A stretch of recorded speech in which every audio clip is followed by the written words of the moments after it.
Prologue. I felt a gentle vibration against my back.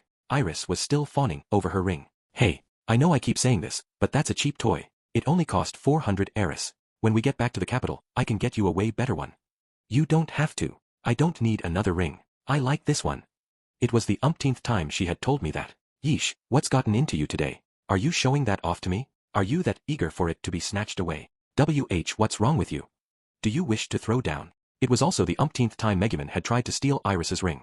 We were in a cramped lizard carriage. As Megumin made a swipe for the ring, I said, keep your pants on. I bought you some Elroad rice crackers, didn't I? Even they cost more than that ring. It isn't a question of price. Yes, those rice crackers were delicious, yet somehow I feel like I received the short end of the stick here. Iris slipped her ring onto her finger to keep it away from the surprisingly sore Megumin. I'm elder brother's little sister. And little sisters are special. Even more special than friends. Ooh, what's that? Why have I been demoted to Kazuma's friend? I am his adventuring companion and housemate. That makes me more than friends and less than family. I could hear someone napping peacefully in the carriage's rear. Well, I'm his little sister, so that makes me family. Which makes me above you, Miss Megumin. That does it. You've been spoiling for a fight with me all day, and now you've got one. Yeah, the two of them were pretty loud. The royal family is strong. I will not, absolutely will not lose. But I decided to take a nap myself. Chapter 1A Claim on this abrupt marriage talk. 1. The Dark God Wolbach, general of the Demon King's army. One of the kingdom's most wanted, a villain who had harassed the capital's elite troops with powerful explosion magic, despite the fact that some of her power was still sealed away. The Demon King's general and a possible goddess? Whatever. We took her out and proved that our party was the real deal and not just a bunch of lucky idiots. And now that we had led a group of top-tier adventurers to victory against the Demon King's army, and our fame had started to spread far and wide, I think we should go capture a wild Dullahan. I have no idea what you're talking about. I was lounging on a sofa in the mansion while Megumin watched in concern. What's with you, Kazuma? Have you spontaneously come to believe in the Axis Church and developed a desire to exterminate the undead? Well, I think that's wonderful, but you don't see wild Dullahans every day. You'll have to make do with skeletons and ghosts for a while. I turned to the eternally out of it Aqua and launched into an explanation of why I wanted to capture a wild Dullahan. I want to get my hands on one of those so I can learn the Herald Death skill. I really need it for a plan I've got in mind. Do you know if there's, like, a Dullahan spawn point around here anywhere? Huh. First it's Drain Touch, a lich ability, and now this. What is your obsession with disgusting, filthy skills? Hand over your adventurer's card. I'm putting all your skill points into good, clean party trick abilities like mine. Hey, knock it off, you idiot. You can't do that. At least give me your healing magic or something. I shoved Aqua away as she tried to grab my adventurer's card. Darkness, sitting on the couch with Konosuke on her knees, eyed me suspiciously. The little furball had gotten meaner and meaner toward Aqua ever since our last trip, looking for any opportunity to bite at her feather mantle. In other words, she was turning into a cat with attitude. Why do you want to learn a nasty skill like that? You know Dullahans rank right below vampires and liches when it comes to undead, don't you? They don't show up out of the blue. I was disappointed to hear that. In a world where liches ran small-town shops with demons for assistance, I wouldn't have been surprised to find a Dullahan working in a haunted house somewhere. Megumin, picking up on my reaction, asked nervously, what do you have in mind? If you want a skill that powerful, Kazuma, you must be thinking of fighting an awfully serious enemy. Can I help you somehow? Can my explosion, which has buried so many generals of the Demon King, not be of use? I tried to smile, not wanting to worry my companions, who were so eager to help. No, that's not it. Thanks, Megumin. I'm sure your explosion will help. You're right, no use pining after something I can't have. Alright, Megumin, you and I are going to the next country over. We'll drop an explosion on the neighboring capital, then send him a letter. If you don't want to suffer from any more explosions, break off the engagement with Princess Iris. We, the Demon King's army, will never recognize the marriage. Have you lost your mind? I thought you'd been acting strange ever since you got that letter from Lady Iris. Is this what you've been plotting? You wanted Herald Death so you could curse Lady Iris's betrothed, didn't you? Why would the Demon King's army even care about that? Darkness was not happy with my perfect plan. How dare you insult me like that? Yes, I was hoping to put a curse on Iris's future husband, or whatever. Huh. They would say. This is definitely the work of the Demon King. Capturing princesses is his job, after all. He didn't want anyone horning in on his racket. We have highly skilled archpriests here, so we can remove the curse, but he might simply get cursed again. Until the Demon King is defeated, the only thing to do is to break off the engag. Despicable. This man is the worst. You want to use precious skill points for a low-down dirty thing like that? You should be ashamed. Now Megumin was piling on, too. I know cooking, I know flee, and now you complain about the kinds of skills I'm learning? I even learned the read lips skill recently so I could find out if adventurers at the guild were talking about me behind my back. Why, you really have given up all pretense of adventuring. At least don't drag Megumin into your ridiculous plans. I was being lectured by one person who knew only explosion and another who had put all her skill points into defense. They didn't have any right to talk. I wanted to tell them to learn a few useful skills themselves before offering criticism. Weirdly enough, the only one who didn't seem to get drawn into this discussion was Aqua. I'd be happy to be a part of that plan, she said finally. I like the part where we blame the Demon King for everything. Smearing the Demon King's name is considered to be one of the obligations of members of the Axis Church, after all. Don't tell me you Axis people are the reason the Demon King has it out for humanity. I really did have a reason for bringing this up all of a sudden. I had gotten a letter from Iris just the other day. In it, she had asked me to be her bodyguard on a trip to a neighboring country to meet her future husband for the first time. Seeing as I'm basically her adoptive brother, I couldn't say no to anything my little sister wanted. I had recently been making preparations for the trip, like sharpening my sword, which I hadn't been caring for at all, so I could take on any good-for-nothing who thought he was going to get his hands on my adorable little sister. Okay, fine, we'll take the legal route. We agree to be her bodyguards, then interfere every chance we get. This could be a great opportunity to use up some of the skill points I've got lying around, if I can get someone to teach me a useful skill. At that point, I was busy muttering to myself and hadn't noticed. Darkness was looking at me, deeply disturbed. To the day after all this happened. Hey, mind telling me just what the hell's going on? When I woke up a bit past noon, I found myself tied up helplessly on my bed for some reason. Ah, Kazuma, you're awake. Sorry, but for the next few days, I'm going to have to keep you tied up. Don't worry, I'll bring you the richest food I can find, and I'll help tend to all your needs. If there's anything you want, I'll send a servant to get it post-haste. I didn't know when Darkness had gotten into my room, but she was looking at me triumphantly and firing up the crazy train first thing in the morning. I didn't think she could have gone crazy from the heat. Summer was almost over. Did that screw in your head finally come loose? What's the big idea tying me up? You're the one who's into that, not me. Are you so madly in love with me that you couldn't hold yourself back anymore? I am so not in love with an arrogant loudmouth like you. And don't talk about who likes what. This has nothing to do with my preferences. She glared down at me where I lay on the bed. You're such a pain. You kissed me and stuff, even if it was on the cheek, and now you're not into me all of a sudden? The Tsundere act is really getting old, you know. I beg your pardon. Look, that has nothing to do with this. And to think, after we had such a nice moment, I saw you chatting with one person and flirting with. Never mind, now isn't the time. We need to talk about Lady Iris. Apparently ready to move past her tongue-lashing, Darkness cleared her throat. I'm sorry, Kazuma. Regarding the bodyguard request Lady Iris sent us, I've taken the liberty of writing a letter of refusal. She'll be leaving in 3 days, so until I'm sure she's safely on her way, it's the ropes for you. Just take it easy until then. She truly did look a little apologetic. Oh, you gotta be, is that what this is about? If we don't do something, my little sister is gonna be married off to some rando.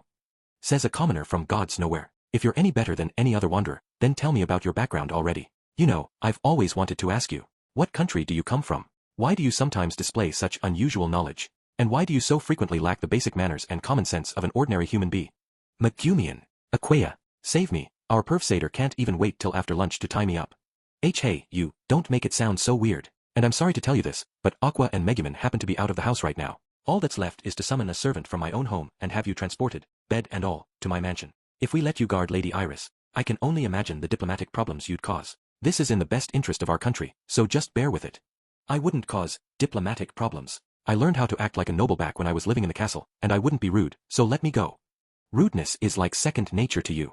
Darkness crouched down to look me in the eye, like she was talking to a child throwing a tantrum. If you sit quietly, I'll feed you some delicious delicacies. You're a simple layabout NET anyway, aren't you? What could be better than having an excuse to sleep all day and have someone else take care of you? I suddenly realized this wasn't the time. Yeah, you're right about that. Okay, I understand.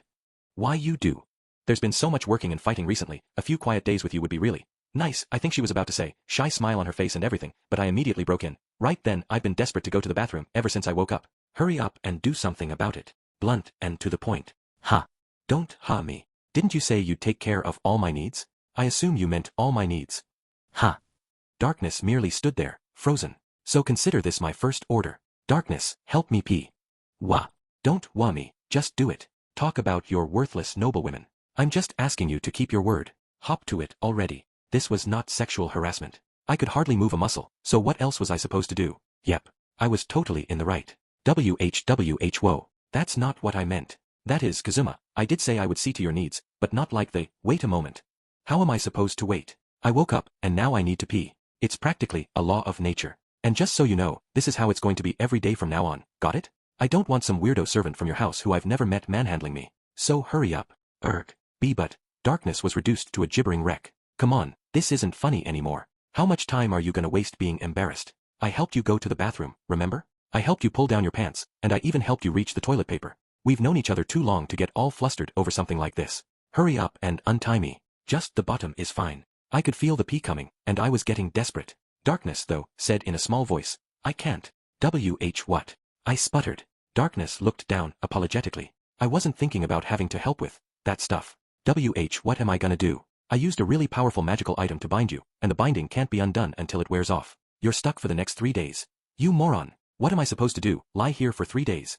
You gotta be kidding me. I swear I'll make you suffer the same fate. Darkness turned red and fidgety under my verbal assault. The same fate?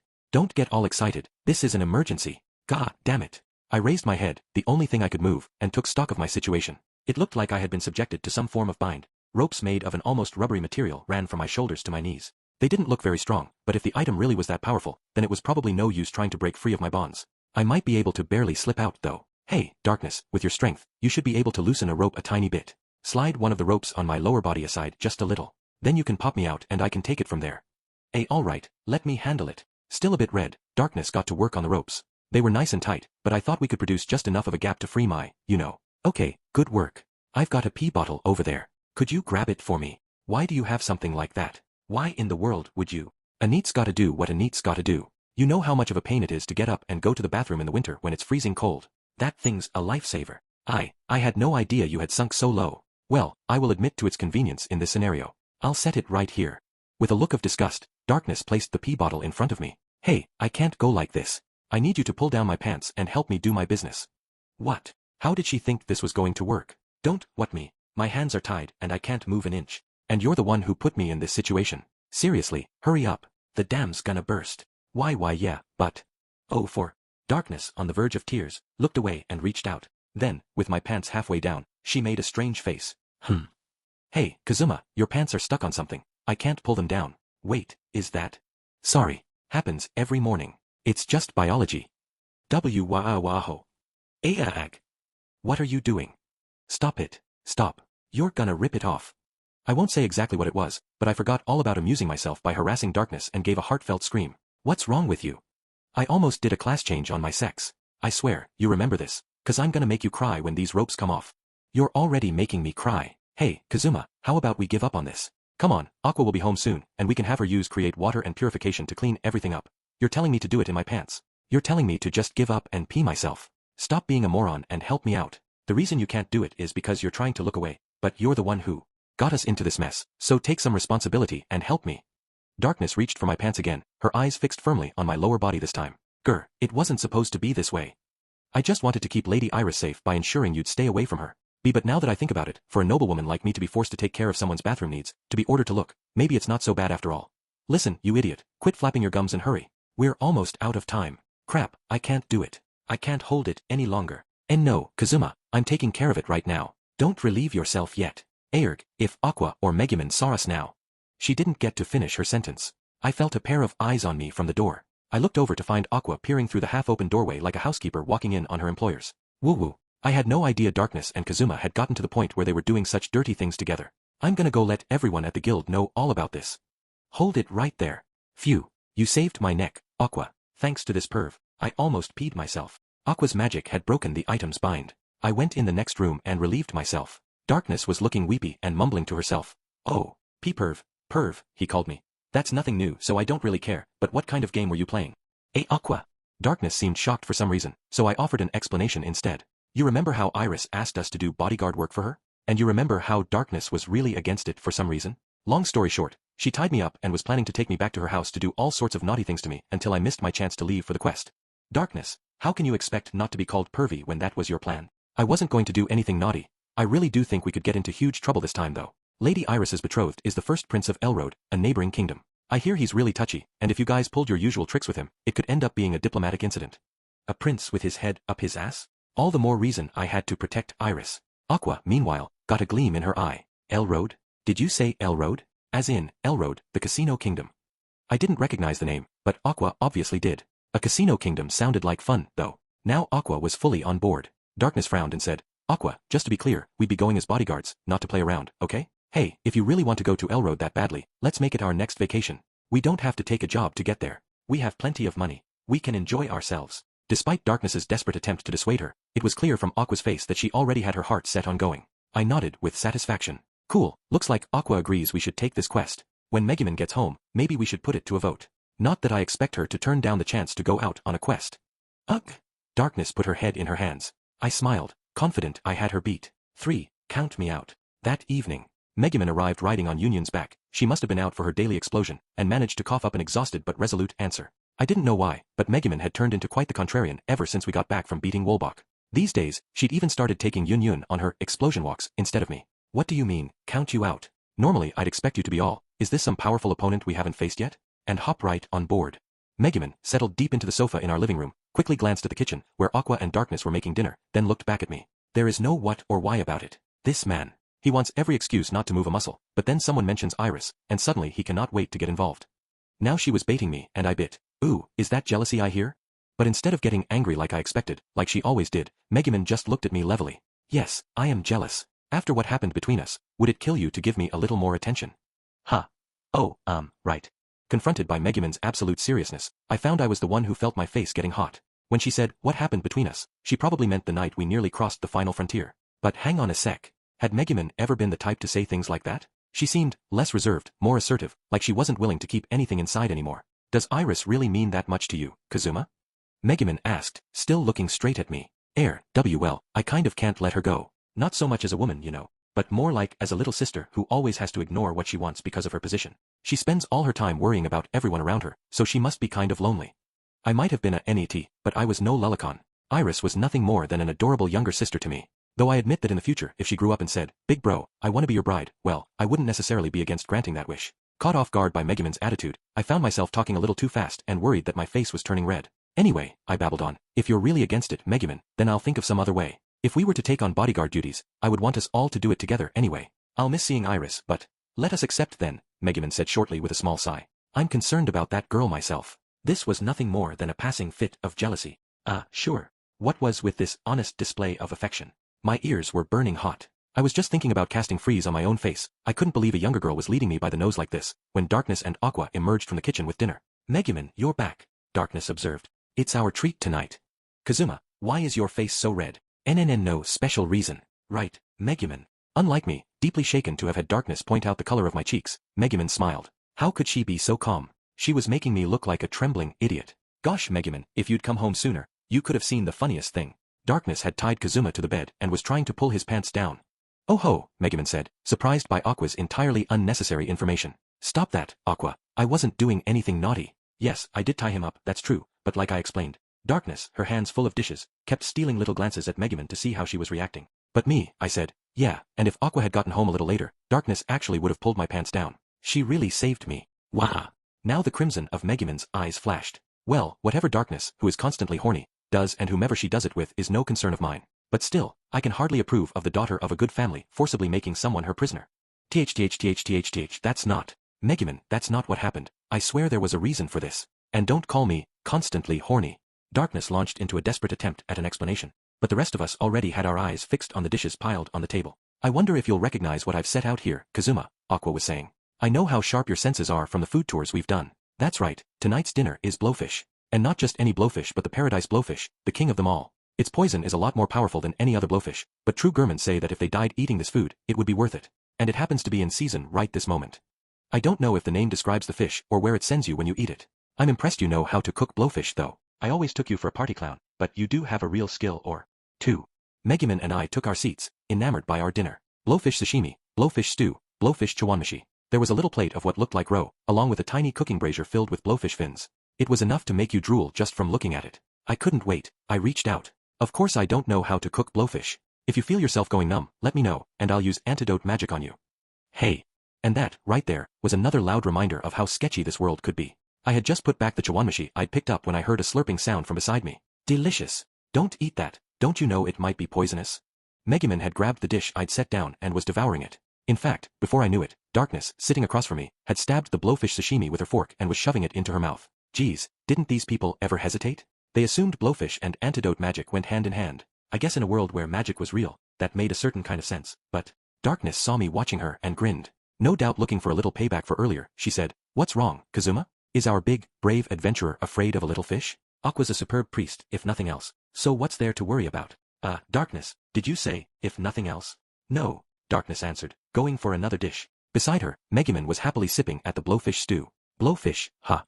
Come to think of it, I had never even had blowfish in Japan. Darkness is right, everything else aside, you're pretty good at healing. Okay. Kazuma, did you say, everything else aside?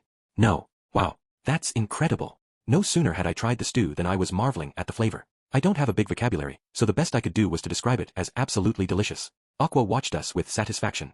I'm so pleased you're all enjoying it so much. That blowfish is from Cecily. She usually uses it to help convert new worshippers. You draw in passers-by with blowfish, then you promise them antidote magic if they convert. It's a great strategy. But then Cecily got arrested. That's what you've been up to? I thought I told you to stay away from that woman. But either way, thanks to her, we got to eat paradise blowfish for dinner, and I admit I was grateful for that. I took one of the thin slices of sashimi, while Aqua cooked up one of the fins on the brazier and dropped it in her drink to make fin sake. Sitting there drinking with a side of blowfish roe, Aqua looked less like a goddess or even a heroine and more like a middle-aged guy at a bar. Come to think of it, aren't the internal organs supposed to be the most poisonous of all? Don't get carried away and eat too much. If you're paralyzed when we start to go numb, we're all done for. Don't be dumb, I'm wearing a divine item, you see? It neutralizes harmful status effects. Blowfish poison can't even touch me. Come to think of it, I guess she had mentioned that once. Knowing her, I was afraid there was some flaw in her logic, but if she was right, then. I lost track of how much blowfish I'd enjoyed. Heg. How a buff thab, kafuma. With my defense, I can endure any poison. Her tongue is going numb. You can hear it, I said. Darkness had gorged herself on the most dangerous parts of the fish, and I was thinking it was about time to lay some healing magic on her. Suddenly, I felt something slumped against me. I looked over to find Megumin, her face flushed, leaning on my shoulder right there in front of everybody. Aqua, pay attention. Megumin Almeth gone. Craft, I can hardly speak. I looked at Aqua and my blood ran cold. She was lying face down on the table. What had happened to her divine item? Didn't it work against poison? Darkness, picking up on the situation, rushed over and grabbed Aqua. Zzz. She's a lightweight drinker. Wake up. Why are you pup? For the next morning. Hey, Kazuma, are you really going to take Lady Iris up on that quest? Let me tell you something. I think that even without your offensive attitude, it would be all we could do to survive an escort quest. I mean, our entire party was almost wiped out by the blowfish we had for our own dinner. Yesterday doesn't count. We weren't on an adventure. We're the #1 party in Axel. We've beaten more generals of the Demon King than anyone else in the world. I won't let anyone speak ill of us. Yes, we had been brought to the brink of destruction by food poisoning the night before. But now we had made all our preparations to go to the capital and had come to Axel's transport shop. We had rushed over to the Eris church and somehow managed to survive, but I didn't plan on having any more blowfish for a while. Aqua's late. I thought she was only dropping off Konosuke and Emperor Zell. I wonder if something happened to her. The only thing we needed before we could leave was Aqua, who had gone to Wiz's place to drop off our pets. She was probably busy getting in a fight with Vanir or something. As the thought crossed my mind, Aqua came up, loaded with luggage. I dropped off the kids. Old Nasty Mask took one look at Konosuke and started spouting off about. Oh ho, I look away for but an instant and another interesting thing befalls us. BWA ha. Whatever, I guess it doesn't matter. Interesting thing. I wondered what that could be. Maybe Konosuke really would turn into that lady when she got bigger. I was dying to know more, but we had other things to do. Okay, guys, when we enter the transport shop, let me do the talking. I've been wanting to give them a piece of my mind for a long time now. A piece of your mind? Is there bad blood between you and the owner here? Darkness asked, but instead of answering, I shoved open the door of the shop. The seeds of my rage had been planted months before. This was after I had been forcibly separated from my little sister, Iris, and had tried to go visit her in secret. Hey, buddy, I'm back. Send us to the capital. Come right hey, you're that Kazuma Satu the police are after. You've got some nerve coming back here. I told you you're not allowed to travel to the capital. Darkness sounded downright frustrated at that. Why you dirty rotten, you tried to go visit Iris when I wasn't looking, didn't you? Damn right I did. But they wouldn't let me. I'm sure Claire is behind it. But this time is gonna be different. Here, Buster, feast your eyes on this. A letter of invitation from the royal family. That's the real goods, so keep your grimy hands off. I proudly displayed the letter, but the owner of the transport shop just frowned. Oh, is it now? You didn't forge yourself a letter? Is this like the time you tried to intimidate me by telling me what awful things would happen to me if I tried to go against a close personal friend of House Dustiness? Kazuma, come over here for a moment. I want to talk to you. No thanks. Listen pal, funny you should mention the Dustinesses, because this is their daughter right here. Everyone in town knows her, right? So was I telling the truth, or wasn't I? I pulled back against Darkness, who was tugging on my arm. The owner's face went pale. When Darkness saw that, she dragged me to a corner of the store with a burst of strength. I'll no thanks you. Kazuma, have you been dropping my name to support your illicit activities? You haven't actually done anything illegal on the authority of my family name, have you? Aqua and I went to a fancy restaurant, and when they tried to tell us we didn't meet the dress code, we mentioned your name. That's about it. When none of the carpenters in the area wanted to help renovate the Axis church building, I said I would tell on them to you. That's about it. As for me, when I was buying something to go with dinner, I told them it was for the plate of young Lady Lalatina and to please be sure to give me the most delicious part. That's about it. Darkness went limper and limper with each of our reports. She had both her hands over her face. I wasn't sure if it was to keep herself from crying or to hide her embarrassment. The shopkeeper gave Darkness a pitying look, then said gently, I can tell from your reaction that you really are a member of the Dustiness family. Ahem, if this is indeed on the order of the royal family, then consider my services complimentary. Cool, thanks. We'll pay. I'll pay you. I don't want to cause any more trouble for commoners. I was going to take him up on his generous offer, but Darkness bounded forward with her purse in her hand. Just remember this, Kazuma. When this quest is over, I'm going to have a few questions to ask you. You two, Aqua and Megumin. Don't pretend like you're innocent here. The three of us joined the grumbling darkness, squeezing into a magic circle. Bah, stubborn noble. We're party members. That practically makes us family, right? What's mine is yours and, more importantly, what's yours is mine. Remember that I'm the one who treats you perfectly normally even though you're a noble. That's how friends work. Whenever you need a hand, feel free to mention the name of the #1 adventurer in Axel. That's right, Darkness, and just tell me any time you need the power of the Axis Church. I'll be happy to help you. I was a little intimidated when I first learned you were a noble, Darkness, but now I see you simply as Darkness. Anytime you need the help of the Crimson Magic Clan, you need merely ask. I can dispatch a letter back home immediately. For a second, Darkness looked simultaneously embarrassed and happy. Why you guys? Huh? Wait, hold on, something's not right here. I mean, I don't see myself ever needing to drop Kazuma's name or lean on the power of the Axis Church or the strength of the Crimson Magic Clan. The rest of us didn't really understand what she was talking about, but we got ready for our teleport. Then it happened. Hey, Kazuma, did you know? Every once in a great while, an accident happens during teleportation. Like, you get spliced together with something that happened to wander into the magic circle. They say that's how werewolves and Lamia came to be. That's what I heard. I didn't know if she was trying to scare me or what, but, fine, next time let's get a few goblins and throw them in there with you. If we're lucky, the splice might make you a little smarter. What's that, you stupid ene? Well, we should teleport you with a hard-working ant. Maybe it would curb your netness a little. Ahem. Teleportation accidents really are a genuine possibility, so please stop wrestling in the magic circle. The shopkeeper looked distressed. I just gave the go signal. All right. Send us to the capital, old man. All the major quests I'd accepted up to this point, I had either been dragged into or stumbled on. But not this time. This time, I was going out of my refusal to hand my precious little sister over to some prince I'd never even met. Hold on. Darkness seemed to want to say her piece, but the shopkeeper was already chanting the spell. Teleport. Chapter 2 An Education for These Sheltered Girls. One arriving in the capital by teleport, we found ourselves in front of the royal castle for the first time in a while. 2 guards stood by the entrance gate, giving us fishy looks. Halt. Authorized personnel only past this point. Adventurers should keep their distance. I showed the high and mighty guard my letter, complete with the royal seal. I'm Kazuma Satu, an adventurer from Axel Town here on business for Princess Iris. The sight of the royal seal sure changed their tune. The guards quickly straightened up. Pardon us, sir. We'll summon our superior immediately. Please wait here. May we bring your envelope with us? I suppose so, I said, putting on some airs of my own. All it got me was a jab in the ribs from Darkness. Inspecting the contents of the envelope, the guards happened to look at the letter. Hey, this letter's been torn. What's going on? You can just ignore that. I mean, things happen when you're an adventurer, right? Monsters and stuff. I'm sure you understand. Indeed. Let us show you to the waiting area. I could hardly tell them that, enraged, I had shredded a letter from the royal family, but they seemed to buy my excuse, and one of the guards led us to a reception area. We each took a seat, and I proceeded to squeeze the local gossip out of the guard, which he handed over eagerly. Kazuma Satu is a name we've been hearing even here in the capital recently. After all, he helped Lady Dustiness lead a major battle on the front lines, bringing our forces to victory. You hear stories about the quick-witted, many-talented Kazuma, leader of a party that also includes the noble crusader Lady Dustiness and an archwizard who boasts incredible magic power, plus the plastermonger they brought along. Say, do any of these rumors happen to mention a gorgeous archpriest? When you got right down to it, our party had defeated more generals of the Demon King than anyone else. It was actually weird that we weren't more famous. At the moment, the only 2 names that are widely known from the party are Mr. Kazuma and Lady Dustiness. But could it be that young woman over there is the great wizard, the user of explosion? I can't imagine why someone who put on such an astonishing display should not have given her name. The rumors say you're a humble, mysterious personage who modestly shuns the spotlight. At the soldier's description, Megumin let the slightest smile creep onto her face. Maybe she thought she looked like someone really clever. She answered quietly, is that what the rumors say? Yes, I suppose I could be called humble. After all, I'm the one who has given Kazuma all the money I made on our adventures. Hey, no one said my name yet. I'm famous all over this world, and I haven't heard my name yet. I thought there was a very different reason Megumin didn't want her name to be widely known, but she was so taken with the idea of being mysterious and self-effacing that she had completely forgotten about it. The soldier grew only more impressed. Incredible. So you're saying you have no interest at all in money or fame? Heh. The sole thing I seek is true mastery of magic. When Kazuma begged me to join his party, this was what I said. I ask but a minimum of remuneration for sustenance and living. The only other thing I request is a chance to make the best use of my powers. Woo-woo.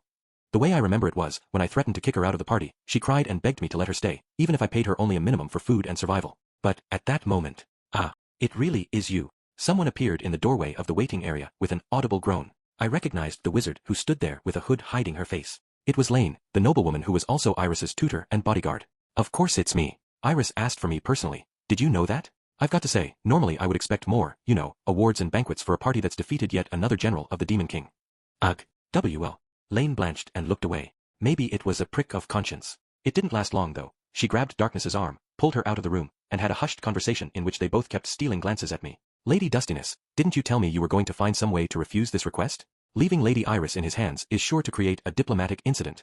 Believe me, I tried, but his resistance was stronger than I expected. Luckily, he thinks he broke me, so his guard is down. When we get to the neighboring capital, I'll slip him something so he'll be asleep the entire time Lady Iris is there.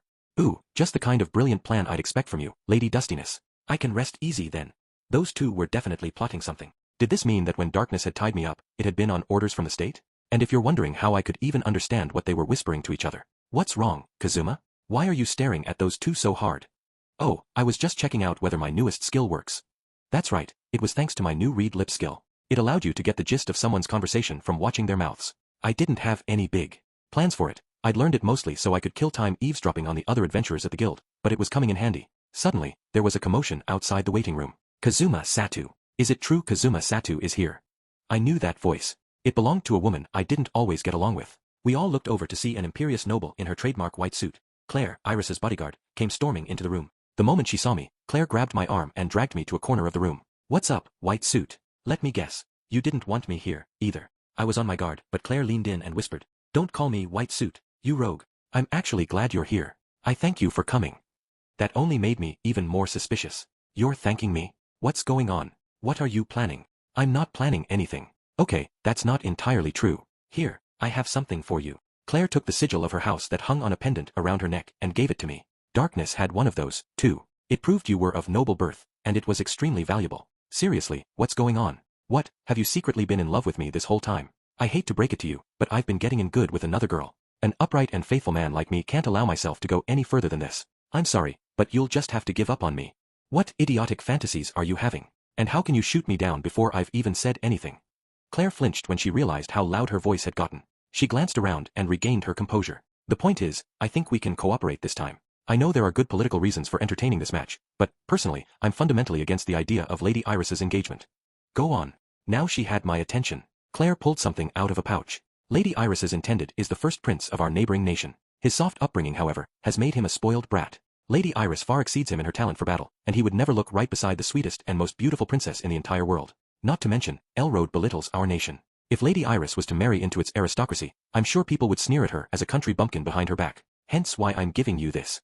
Looking at me with something less than enthusiasm, Claire passed me a black pouch. What's this? It's a powerful elixir nobles use when they wish to bury a political opponent. I sent the pouch flying as soon as it landed in my palm. Hey, do you know how expensive that was? You can't make me your pet assassin. I'm more than happy to ruin this wedding, but I refuse to sacrifice myself in the process. I know what you really want. You want a good clean way to kill me and Prince Jerkwad. Claire gave a little click of her tongue. Fine. Then there's something I want to ask of you in addition to your bodyguard duties. So long as you have that necklace I gave you, you can exercise the authority of the Sinfonia House with impunity. In this one instance, consider my family to be your backers. I will not give Lady Iris to this nobody. Break this engagement any way you can. In that case, gladly. They won't make Iris unhappy on my watch. Just leave it to me. If this kid is as much of a little snot as you say, I'll do whatever it takes to stop this.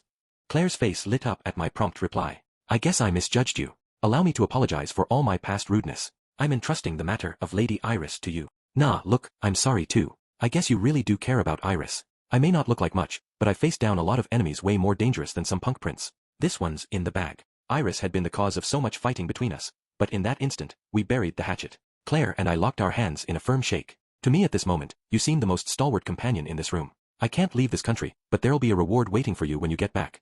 And me, I'm glad to have such a powerful supporter. As for my reward, when this is all over, let's grab a drink and you can tell me some hilarious stories about when Iris was a little girl. Ah, sir, there isn't an ounce of greed in you. I'll regale you with stories all night long. Little Lady Iris concealed a considerable talent for destruction. Then, ignoring everyone else in the room, we shared a smile. You two sure seem to be getting along. The voice, almost sad, came out of the blue. I turned and saw a young girl just peeking through the doorway, fidgeting shyly. The second Princess Iris met my eyes, she said bashfully. It's been so long, elder brother. I've been so eager to see you. We were led behind the royal castle, where we found ourselves standing in front of a carriage that looked plain and simple but was made of sturdy stuff. Well actually, carriage wasn't quite the right word. There were no wheels and no horses to pull it. Lizard runners. Kazuma, look, lizard runners. Megumin tugged excitedly on my sleeve. Yes, attached to this carriage-ish thing were two lizards. Two of the frilled freaks I'd once dealt with on a hunting quest, standing and honking only a few feet away. Kyun kyun scree. Megumin and Aqua were grinning at the creature's shrieks, which were admittedly pretty cute for such scary-looking monsters. When Darkness saw the vehicle, she said, Ugh, we're using one of the royal lizard-drawn carriages. I thought this meeting was supposed to be secret. A typical horse-drawn conveyance would take too long. The journey is 10 days by conventional carriage, but this vehicle will get you there in a fraction of the time. As she offered this explanation, Claire mumbled something under her breath, then put a hand on the lizard carriage. It rose several feet off the ground, then just floated there. Ah, so that was why it didn't have any wheels. This way, there would be hardly any resistance as the lizard runners pulled the carriage. It really would be faster. I don't know if I could survive 10 days without seeing Lady Iris, let alone the 20 days a simple round trip would entail. So we're doing this instead. Why don't you come with us already? I said, not entirely facetiously, but Claire grimaced. You heard her. This trip is supposed to be kept quiet. If there was too much of an entourage, people would start to wonder which noble was making their way about. It's the same reason we've made the carriage so plain. What's more, the country needs me here to lead it. I have much work to do. My post can't be left vacant for so long. Personally, I was a little worried for the nation's future with this lady in charge. Just then, Darkness hopped up on the driver's bench and picked up the lizard's reins. Apparently, she was actually planning to be our driver. As a noble, she must know how to handle horses. The only problem was, these weren't horses.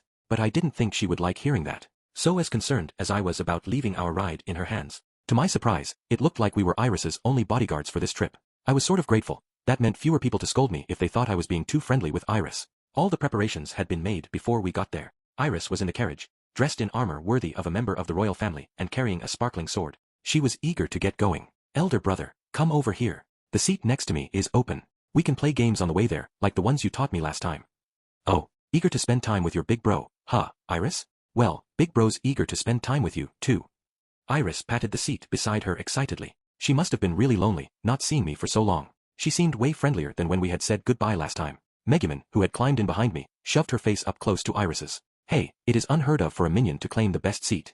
This spot behind the driver's bench with its excellent view, I call for myself. Give it to me, or I won't invite you to play anymore. Kitch, that's no fair. That has nothing to do with this, and today, I'm not a minion, I'm a princess. I'm big and important. I won't give you this spot, and if you want it, you can fight me for it. I could have sworn they hadn't seen each other in a long time, and I had no idea what they were talking about. Claire and Lane just put their heads in their hands as if this was par for the course. Hey, Darkness, you guys haven't been visiting Iris without telling me, have you? It seems like these two got awfully close out of nowhere. And no, nothing of the sort. What really bothers me is Megumin referring to Lady Iris as a minion.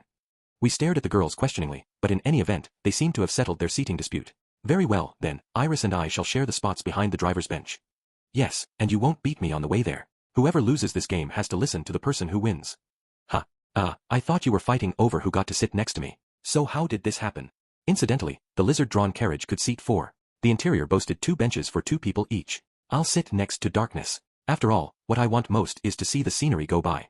Aqua, eager for the view, clambered up beside our driver. That left me by myself. This can't be right. What happened to my elegant, sexy trip? As I grumbled and climbed into the carriage, Claire came up to Iris. Lady Iris, have you forgotten anything? Do you have your handkerchief? Some pocket change in case there's an emergency? Don't hesitate to use any of the scrolls or magic items I gave you if you need them, okay? And if you get lonely, please try not to cry. Claire, I'm not a little girl anymore. I'll be fine. In fact, if you don't let go of me, we won't be able to get started. Claire was giving Iris a hug from which she didn't seem to have any intention of releasing her. Lane finally pried her away from the princess. Very well, Lady Iris. Try not to overexert yourself, and have a safe trip. Kazuma Satu, I'm trusting you with Lady Iris. You have my permission to slice up any impertinent goon who tries to lay a finger on her. Lady Irithy. Iris looked at the 2 women bidding her farewell. I'll see you both later, she said with a wave. Darkness gave a snap of the reins, and the lizard runners started running. This quest was going to be half work, half travel, a nice, easy carriage ride. Or so I thought. Kazuma. Change seats with me. This is terrifying. Whoa, aren't we going a little fast? If we get in an accident, we're all gonna die. Aqua was worse than surprised by the lizard runner's speed, and I added my own shouts to the commotion. With the carriage floating on thin air, the runners reached an almost frightening speed. It's all right, Kazuma. Royal lizard-drawn carriages are reinforced with powerful barriers. Even if we do get in an accident, only the driver's bench will be crushed. This is fantastic. These are the best lizard runners I've ever seen. Onward, you beasts. Faster. Stop. Please let me back in the carriage. Darkness seemed unusually excited, and Aqua was about to break into tears. Meanwhile, Iris and Megumin were playing like children. Kazuma. Look, some manticores are doing it over there. Where? I wanna see manticores. The girls were all but climbing over each other to look out the window. Maybe they had forgotten their game in the face of the scenery whipping by, or maybe this was the first trip like this they had taken. You don't want to see manticores, you want to see animals doing it, said Megumin. Sheesh. We have one noblewoman trying to put the moves on Kazuma and now a perverted little royal. I really wonder if this country is going to survive. The royal family isn't perverted. Or, little. Who was this noblewoman who tried to put the moves on elder brother? Could it be? Darkness, finding herself under the scrutiny of the two excitable children, blushed. Hey, what happens if a monster hits us while we're going this speed? I'll have you know that if a revered entity like me goes splat, this world is going to end. Darkness, are you listening to me? Stop fretting, Aqua. This carriage is equipped with monster-repelling magical items, so it would very rarely encounter a monster. Just so long as our luck isn't exceptionally bad. Kazuma, did you hear Darkness trip that flag? Please let me into the carriage. I never expected a royal bodyguard mission to be so noisy. Was it going to be like this every day? For that matter, I was just noticing that we hadn't done any actual bodyguarding. I was really starting to worry, but then my concerns were literally blown away. Exterion! Iris shouted, and the sword she was holding produced a glowing slash. It was exactly the sort of awesome finishing move a great hero in a manga or a game would have, and it sliced the bull-like monster in front of us clean in two. Maybe Darkness really had tripped a flag, because we had found our path blocked by a herd of monsters. We obviously couldn't simply plow right through them, so we stopped the carriage, assuming that all we had to do was jump out and exterminate them. I beckoned Darkness over. What's going on? Why is Iris so strong? If she's got moves like that, why are we even here? Lady Iris is part of the royal family. The imperial line and some of the more prominent noble houses have gone out of their way over the ages to bring powerful heroes into their bloodlines, drastically increasing their powers. Plus, they get the best education in every field, and they have a near limitless supply of the most XP-rich food, so they can raise their level constantly, and they fight with powerful weapons bequeathed to them by those heroes. Didn't you know that His Majesty and the First Prince are fighting on the front lines even now? I obviously didn't. Anyway, if they were so strong, why didn't the royal family just go take out the Demon King? I thought it was strange that we were the only bodyguards. As I recoiled slightly at the show of strength, Iris came up to me, grinning from ear to ear and clasping her sword to her chest. What did you think of that, elder brother? I really tried my hardest. When she looked at me, desperate for validation, pretty much everything else faded into insignificance. That's my little sister, I said. Maybe you're not quite at my level, I've dealt with a lot of generals of the Demon King, after all, but strength like that definitely earns a passing grade. Let's keep up the good work. I don't know where you get your confidence, elder brother, but let me handle things. I can use this sacred treasure, passed down through my family generation after generation, to sweep away any monsters that try to get their hands on us. Just watch me. Did this kid say, sacred treasure? Hey, tell me about that sword. It looks super expensive, and it's, like, glowy. What, this? It's a national treasure, something Caliba. I guess it's a divine treasure that protects the user from all kinds of status ailments and curses? I thought the scabbard was really pretty, so I bugged Daddy until he let me have it. The name, something Caliba, rang a bell with me. It reminded me of something Megumin had scribbled on me when I died once. For that matter, that sword was famous. Was there anyone in the world who didn't know about it? Megumin, whom I normally would have expected to be complaining about having her moment stolen by the grinning Iris, seemed in surprisingly high spirits. I expect no less from my minion and left hand. Anywhere we may find monsters, please continue to slice them apart just so. Yes. Leave it to me. You've got that backward. Leave it to me. We're supposed to be the bodyguards here. Hey, Megumin, what's all this minion and left hand business? Have you been up to some shenanigans while my back was turned? I've got a bad feeling asking this, but you've only been exchanging letters with Iris, right? Shenanigans? I resent that. Everything we are doing is upright and just. All I have done recently is work with my right hand and left hand to set up a base and extend our territory. Maybe when our organization grows large enough, we'll even let you in, Kazuma. So she was playing around building some secret hideout or something with her friends. She still had this really childish side to her, even if she did know how to make my heart beat out of my chest when we were alone.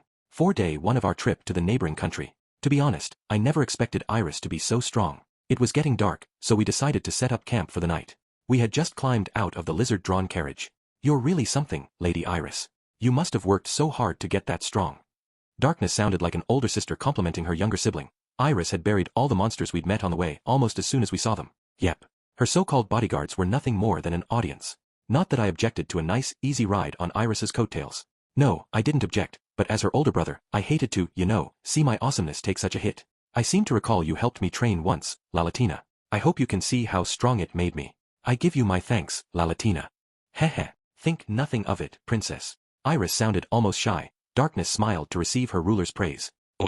Didn't you tell me once that House Dustiness was charged with protecting the royal family? But you didn't protect anyone today. You got protected the whole time. Darkness froze at my casual invective. I don't know what you're talking about. I thought nice, easy monsters like the ones we saw today would be excellent combat practice for Lady Iris. She couldn't hide the tremor in her voice, but Iris was quick to interject. Elder brother, Lalatina is the royal family's protector in emergencies. She is our nation's armor and shield. There was no need to bother Lalatina with such trivial opponents. If I was ever truly in need, I'm sure she would jump to my aid. Lady Iris. Darkness clung to the little girl, deeply moved. Iris patted her head to comfort her. A moment ago, Darkness had looked like Iris's proud older sister, but now it was impossible to say who was older and who was younger. One thing was for sure. Darkness was just as much of a handful as ever. The rest of us ignored her and started setting up camp. When I thought about it, I realized this was the first serious camping we had ever done. We didn't normally get too far from home. I had missed my chance to strut my stuff as a bodyguard, so I would really have to kill the whole setting up a tent thing to get my clout as big bro back. While I was getting fired up for camping, Darkness, who seemed to have gotten herself back under control, pulled out some sort of magical item-looking thing. I'll prepare our lodgings, Lady Iris, so please step back. With that, she tossed a square object into the closest clearing. It sparkled and instantaneously expanded into a small but obviously noble mansion. Okay, what? What do you mean, what? Surely you don't imagine the princess of a major country would sleep in the dirt? This is one of the most valuable magical items the country possesses, thoroughly fortified against monsters, highly portable. Just forget about all that already. Seriously, why the hell are we even here? I might have been angry enough to interrupt Darkness's explanation of her little toy, but there was no question that the mansion was nicer than sleeping in a tent. It even had a garage attached for the carriage. We went inside, stashed our bags, and then got down to the business of relaxing. My one little act of defiance was to insist that I do the cooking using my skill. The rest of the crew was searching through the house, deciding which rooms they wanted. I figured, Iris being a princess, she might be getting tired of sumptuous banquets every day. I would make her something she wouldn't normally get to eat. I took stock of the kitchen, including the available ingredients. There was no way sewers or running water existed in the middle of the wilderness like this, yet when I turned on the faucet, water came happily burbling out. Frankly, it was enough to kind of tick me off. A voice came from behind me. Elder brother, could I help you in any way? I turned around to see Iris poking her head around the door of the kitchen. Can't ask a princess to help in the kitchen, can I? You just sit back and watch what I can do.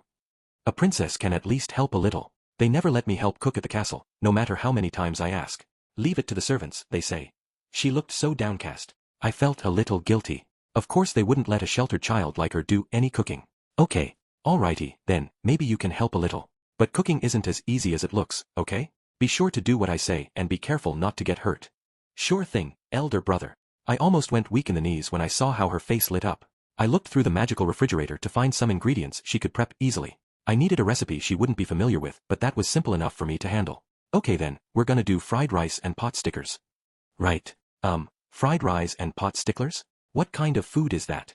I grabbed a cabbage out of the refrigerator. Fried rice is fried rice.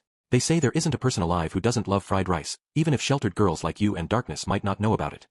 Is it really that popular?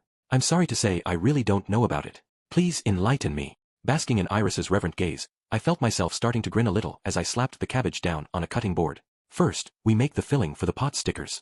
That means cabbage, chives, ground meat. Yikes. Oh no, the cabbage. The cabbage on the cutting board had only been playing dead. The moment I tried to bring my knife down on it, it flew away and darted out the open window. I'd left the window open to vent any smoke, but it had come back to bite me. So you see, Iris, keeping your guard up while cooking is a matter of life and death. Just keep that in mind. Elder brother, I may not know much, but even I know you have to make sure to check whether the food's still alive. That night. Kazuma, what have you served us? I've never seen this before. Darkness was intrigued by the stuff on the table. After the incident with the first head of cabbage, and an epic struggle with the second, and Iris being viciously ambushed by the onions we were going to put into the fried rice, and a few other little hiccups besides, we successfully prepared fried rice and pot stickers, along with some egg soup. Lalatina, this is called fried rice. It is said there isn't a person alive who doesn't love it, Iris informed her. I helped prepare it myself. You did? Well, what a hard worker. I can't wait to try it. Darkness smiled broadly to see Iris so proud of her work. I tried a quick bite too, and was pleased with what we had made. Iris and Darkness, though, were reflecting on the food with genuine seriousness. Lalatina, I can see why this dish is so popular. All one does to make this fried rice is cook it over a fire, yet the flavor is so complex. There are no expensive ingredients in this, are there? I can't imagine why something so delicious never became popular among the noble families. Probably because if you served pot stickers and fried rice at some fancy imperial banquet, someone would flip a table over? The two guileless girls savored this most common of meals and turned admiring eyes on me. Meanwhile, I could feel Aqua and Megumin watching me with distinctly less respectful looks. Say, Kazuma, let me cook tomorrow night. I'll make something super delicious for you. Well then, the day after tomorrow shall be my turn to cook. I shall serve a dish widely beloved in Crimson Magic Village. With Megumin, it was one thing, but Aqua normally hated to cook. Well, there was plenty of trip left. I was grateful for the help. Hey, Kazuma, this potato chip dessert of yours is divine. Yes, I can't stop eating them. As I watched the two girls enjoy the post-meal junk food, my thoughts turned to the journey ahead. 5. Come on, elder brother, hurry up.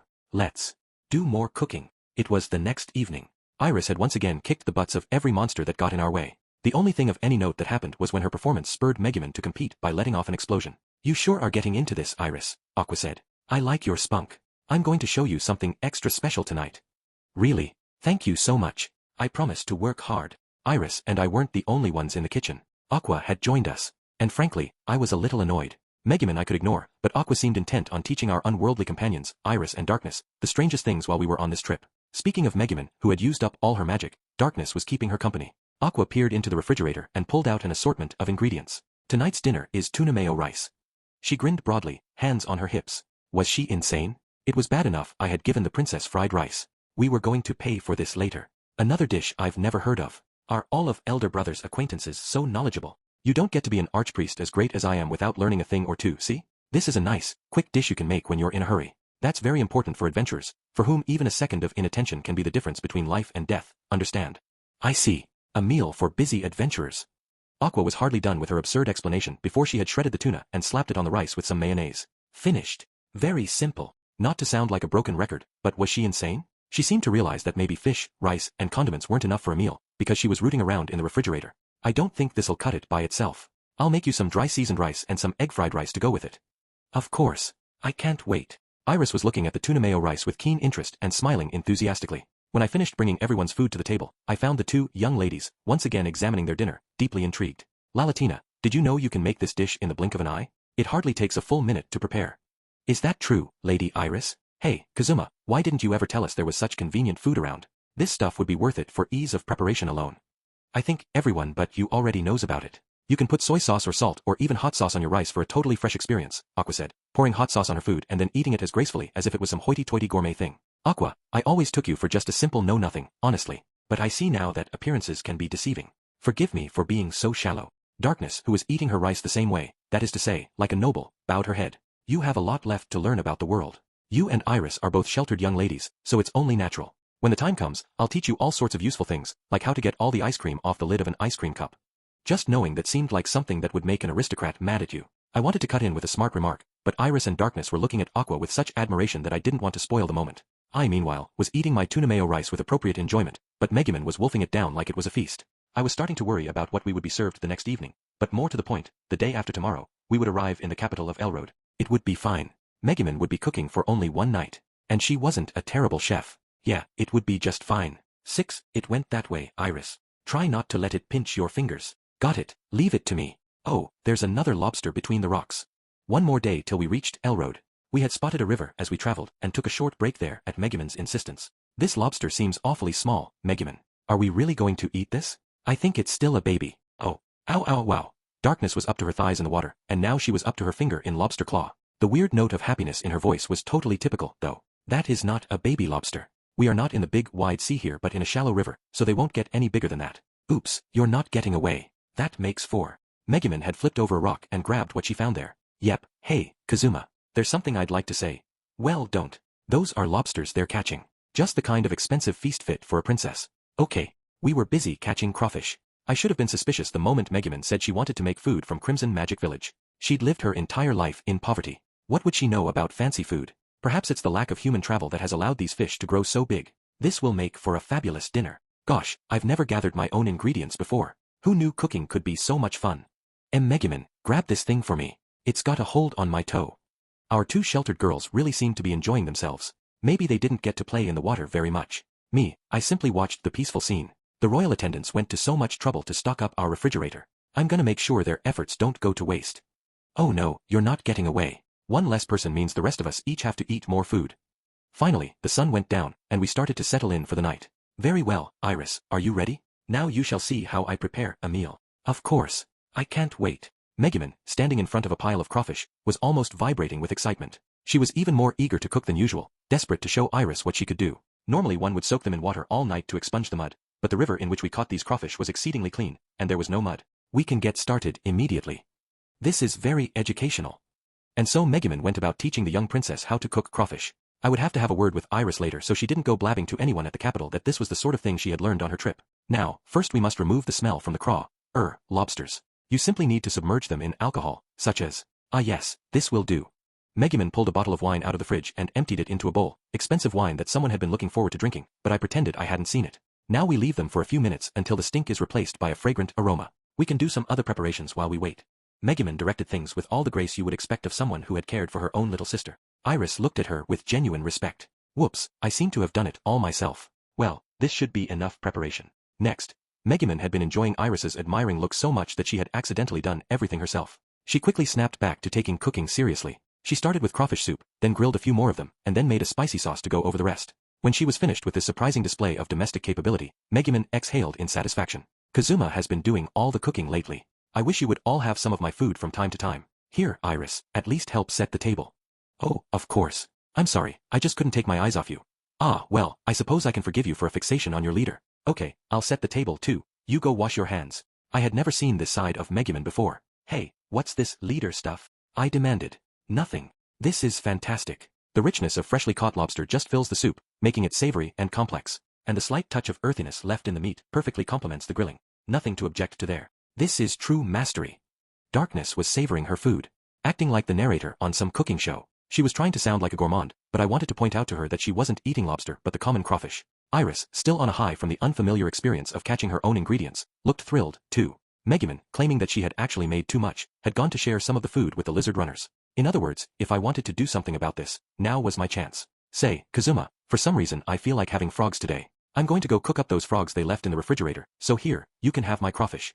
My dear departed grandpa died when he went out to check the fields one day and was attacked by a gang of crawfish. I haven't been able to eat shellfish since.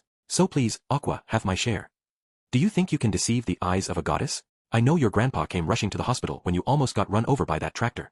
And anyway, you sure like our speckled crabs well enough. And what about you? So you just feel like having frogs, huh? That's rich, coming from someone who almost got eaten by one. We were right in the middle of our attempts to shove food onto each other's plates when we felt a presence behind us. It was Megumin, back from feeding the lizards. Hey now, if you have a complaint about my family's treasured secret recipe, I shall hear it. Ah, it was just a joke. We're happy to eat your food. Yeah, we were just horsing around. This shrimp looks great, maybe I'll try some of this. Aqua and I steeled ourselves to have some food. Why not? This wasn't crawfish, it was lobster. And anyway, I'd been eating frogs since I got to this world. Why worry about some crawfish now? Plus, crawfish had originally been imported as food. Whoa, these aren't half bad. Kazuma, give me yours. I brought some expensive wine to keep me company on this trip. I need something to eat with it, so leave me your crawfish. As I watched Aqua head happily off to the kitchen to get her wine out of the refrigerator, I promptly popped a crawfish into my mouth. Huh, that's pretty good. The shell is crisped exactly right. And it's melted into the soup perfectly. No wonder your family values this recipe so highly. I'm sorry I made fun of your lobsters. Oh, I just wanted to try calling something a treasured family recipe for once in my life. If you're enjoying it, that's what counts. I immediately regretted my attempt to be nice by praising Megumin's cooking. From the kitchen, I could hear Aqua sobbing. 7 that night. Having to use an unfamiliar pillow always made it hard for me to sleep. The constant stress of our high-speed, lizard-based travel wore on my nerves enough that I was able to fall asleep pretty easily each night, but by the third day, it seemed I had gotten used to it. I got out of bed and went to the kitchen in search of water. Freeze. Thanks to my ability to see in the dark, I didn't even need to turn on the kitchen lights as I went to the faucet and got a drink. I slugged it down and let out a breath, and that was when I felt something behind me. There was only one person I could think of who could see in the dark like I could, the one who had been reduced to tears by having her special wine used up. Is that you, elder brother? But I was wrong. In the darkness, illuminated only by the wisps of starlight that came in through the window, there was Iris standing in the kitchen doorway. Yeah, it's me. It's your elder brother. I wanted some water. I just can't seem to get to sleep. Iris let out a relieved breath when she heard my voice. I came to powder my nose, but it's dark. Could you walk me back to my room? She kept her eyes fixed on what she could see of my face, reaching out hesitantly to take my hand. I mean, sure, she could have simply turned on a light, but this was the girl who had spent her entire young life suppressing anything resembling a selfish urge. She was probably afraid to turn on a light lest she wake anyone up. Sure, I'm on it. Elder brother can take you to your room. If you're feeling scared of the dark, I can even hop in bed with you. I'll be fine, thanks.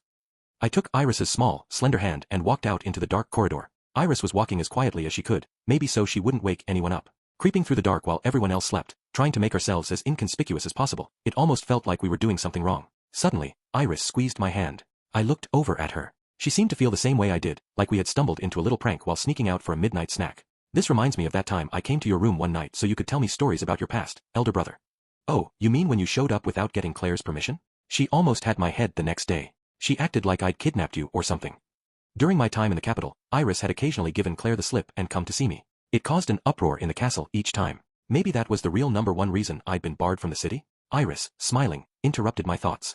But you never acted like it was any trouble when I showed up. You just talked to me. I still remember, your story about the time you fought with the cross-bearing demon. I mean Santa Claus, the one you say shows up in your country and leaves despair in the stockings of all the single people. Ah, my little sister was so smart. She remembered even the things I'd said half as a joke. I haven't forgotten. And I remember how you told me about the time in your life you spent battling day and night, until people dubbed you the MMO monster. Ah, my little sister was so naive. She bought my NAT stories hook, line, and sinker and still looked at me with utmost respect. Actually, I was feeling pretty awful about that. My silence seemed to send the wrong message to Iris, who said anxiously, I'm sorry. Did I make you homesick, talking about all that? No, not at all. You just made me take a long, hard look at myself. But I couldn't say that, so I simply smiled instead. Nah, I was just feeling kind of sentimental. I really enjoyed those days. I knew she couldn't see my expression in the dark, but she could still tell I was smiling. She seemed relieved. That's good to hear.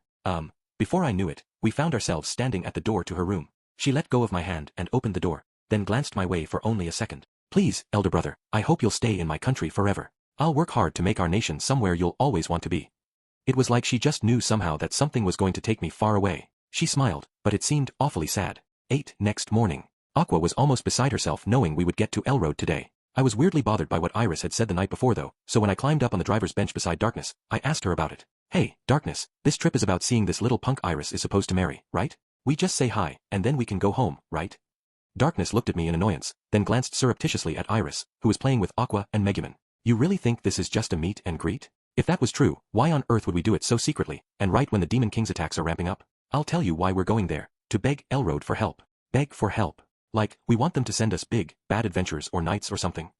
No, every country around has already done that for us. We're the only country that shares a border with the Demon King's army, see? If we fall, the whole defensive line collapses, and the Demon King marches right into the soft underbelly of our neighboring nations. So they send us their best troops whenever they can. But this country we're going to, Elroad, the knights. There are pushovers the way only knights from a country built on gambling could be. Elroad provides us financial support instead of military support. They help substantially with defraying the costs of defense. Okay. But what does that have to do with this trip? Remember when I said the Demon King's attacks are getting worse? There's a reason for that. Kazuma, I believe we've defeated too many of his generals. What? He wants revenge for his minions. It's not that. The Demon King's army is starting to panic. Their generals were all but invincible until recently, and now they're dropping like flies. So we've decided not only to firm up our defenses but also to try to make a positive attack. But believe it or not, Elroad is claiming a cash crunch and saying that not only can't they afford to support an offensive, but they even want to stop paying for our defense. His Majesty and the First Prince are away doing battle, so Lady Iris is going there to negotiate. Wow, okay. I finally started to understand Iris's comment from the previous night. She was afraid that if the military situation got worse, I might flee somewhere safer. So she was going to be married off to Elroad in exchange for monetary support. Considering that my little sister was the cutest thing in the whole wide world, at least she wouldn't have any trouble convincing them to take her. Our country has a long-standing friendship with Elroad. We complement each other perfectly. Belzerg is militarily strong but doesn't do much trade, while Elroad is vulnerable to attack but knows how to make a buck. I don't care how cash-strapped they are. The fate of our nation and our world is riding on this visit. So please don't cause any trouble. Darkness stared me straight in the eyes. All right. For the sake of this world and all humankind. I'm an adventurer. I fought the Demon King's forces. Even I know better than to put myself ahead of beating him. I know sometimes things can't change, no matter how much you beg and plead. So don't worry so much. I smiled as reassuringly as I could. Darkness didn't look like she quite believed me. Hey, what's with that face? You don't think I mean it. I'm just trying to believe I'm even hearing talk from you about helping the world and humankind. Well, whatever. When we get to Elroad's castle town, we can start by taking a little break. We can't show up at the castle the minute we get there anyway. We'll rest up and then get down to business. Then she tried to smile comfortingly at me. Ah, I get it. I remembered the conversation she'd had with Lane before we left, the one about drugging me so I would spend the whole time asleep. There was a commotion behind us. Oh, Kazuma, look, there's Elroad. You can see it. Ah. Finally. Elroad, the land of my dreams, the country of casinos. Up in the front seat, Darkness and I traded highly questionable smiles with each other. Chapter 3: A punishment for this outrageous fiancé. Other nations referred to this one as Elroad, the Casino Kingdom. Arriving in the capital, we were flabbergasted by the crowds and the noise. Hey, Kazuma, Axel hardly gets this many people for a festival. Where have they all come from? We were traveling down a big, wide street, so our carriage was limited to the speed of the people around us. Aqua was eagerly observing those people from the driver's bench, looking this way and that and snickering at everyone going by. Aqua, I said, this is supposed to be a secret trip, remember? So don't go drawing attention to yourself. Don't forget why we're here. Aqua pretty much ignored my attempt to rein her in. She was more interested in the open-air establishments we were passing. It wasn't like I couldn't sympathize. It was as crowded as Shibuya's Scramble Crossing in Japan. And this world's population was a lot smaller than Earth's. So to have this many people in one place meant, this must be a disinformation plot, an attempt to make people think this capital is thriving. Look, you see that guy who just went around the corner? I guarantee he'll go around the block and come straight back. They're all plants. Everyone here has been hired to mill around. I knew you were a sharp one, Kazuma. I thought something was strange, too. After all, if this was all real, it would make our home base in Axel look like a cow town. Darkness blushed slightly as she heard Aqua and me chatting with each other. Both of you, stop your ridiculous jabbering and act grown-up. I couldn't stand anyone thinking we were country bumpkins.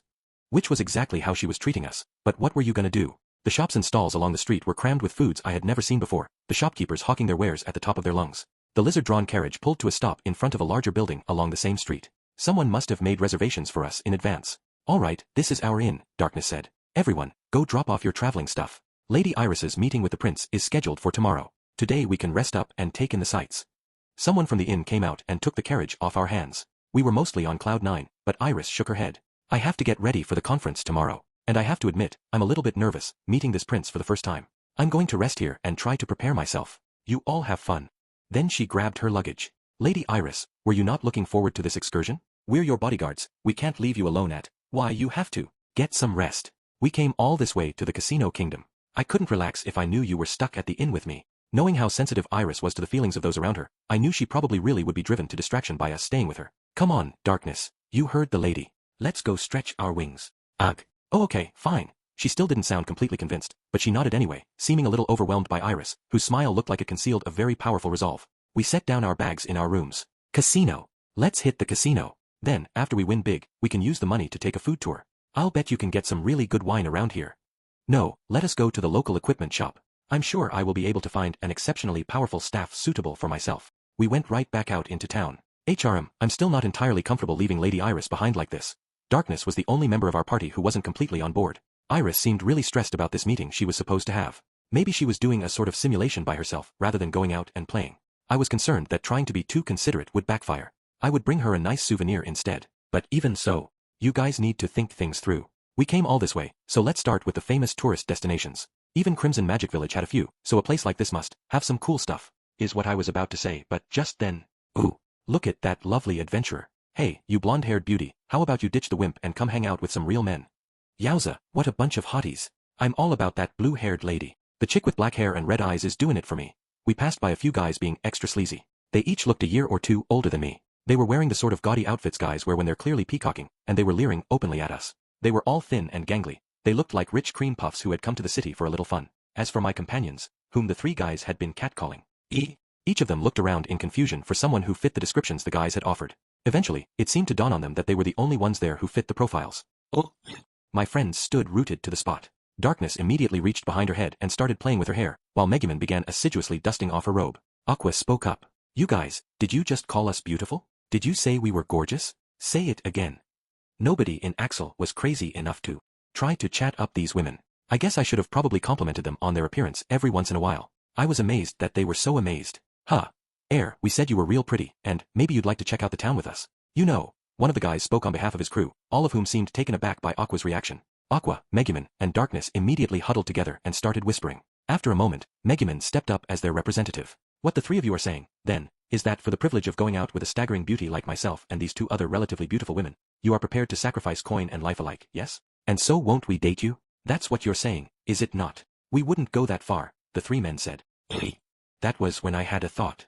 Unfortunately, this country ran on two things, commerce and casinos. We were eager to see the sights, spread our wings a little. So what if we joined forces with these three nut jobs? Think, Kazuma Satu, think. There was no way these girls wouldn't cause some kind of trouble, and the blame, I was sure, would fall on me. But what if, when the trouble happened, I wasn't there and these three guys were?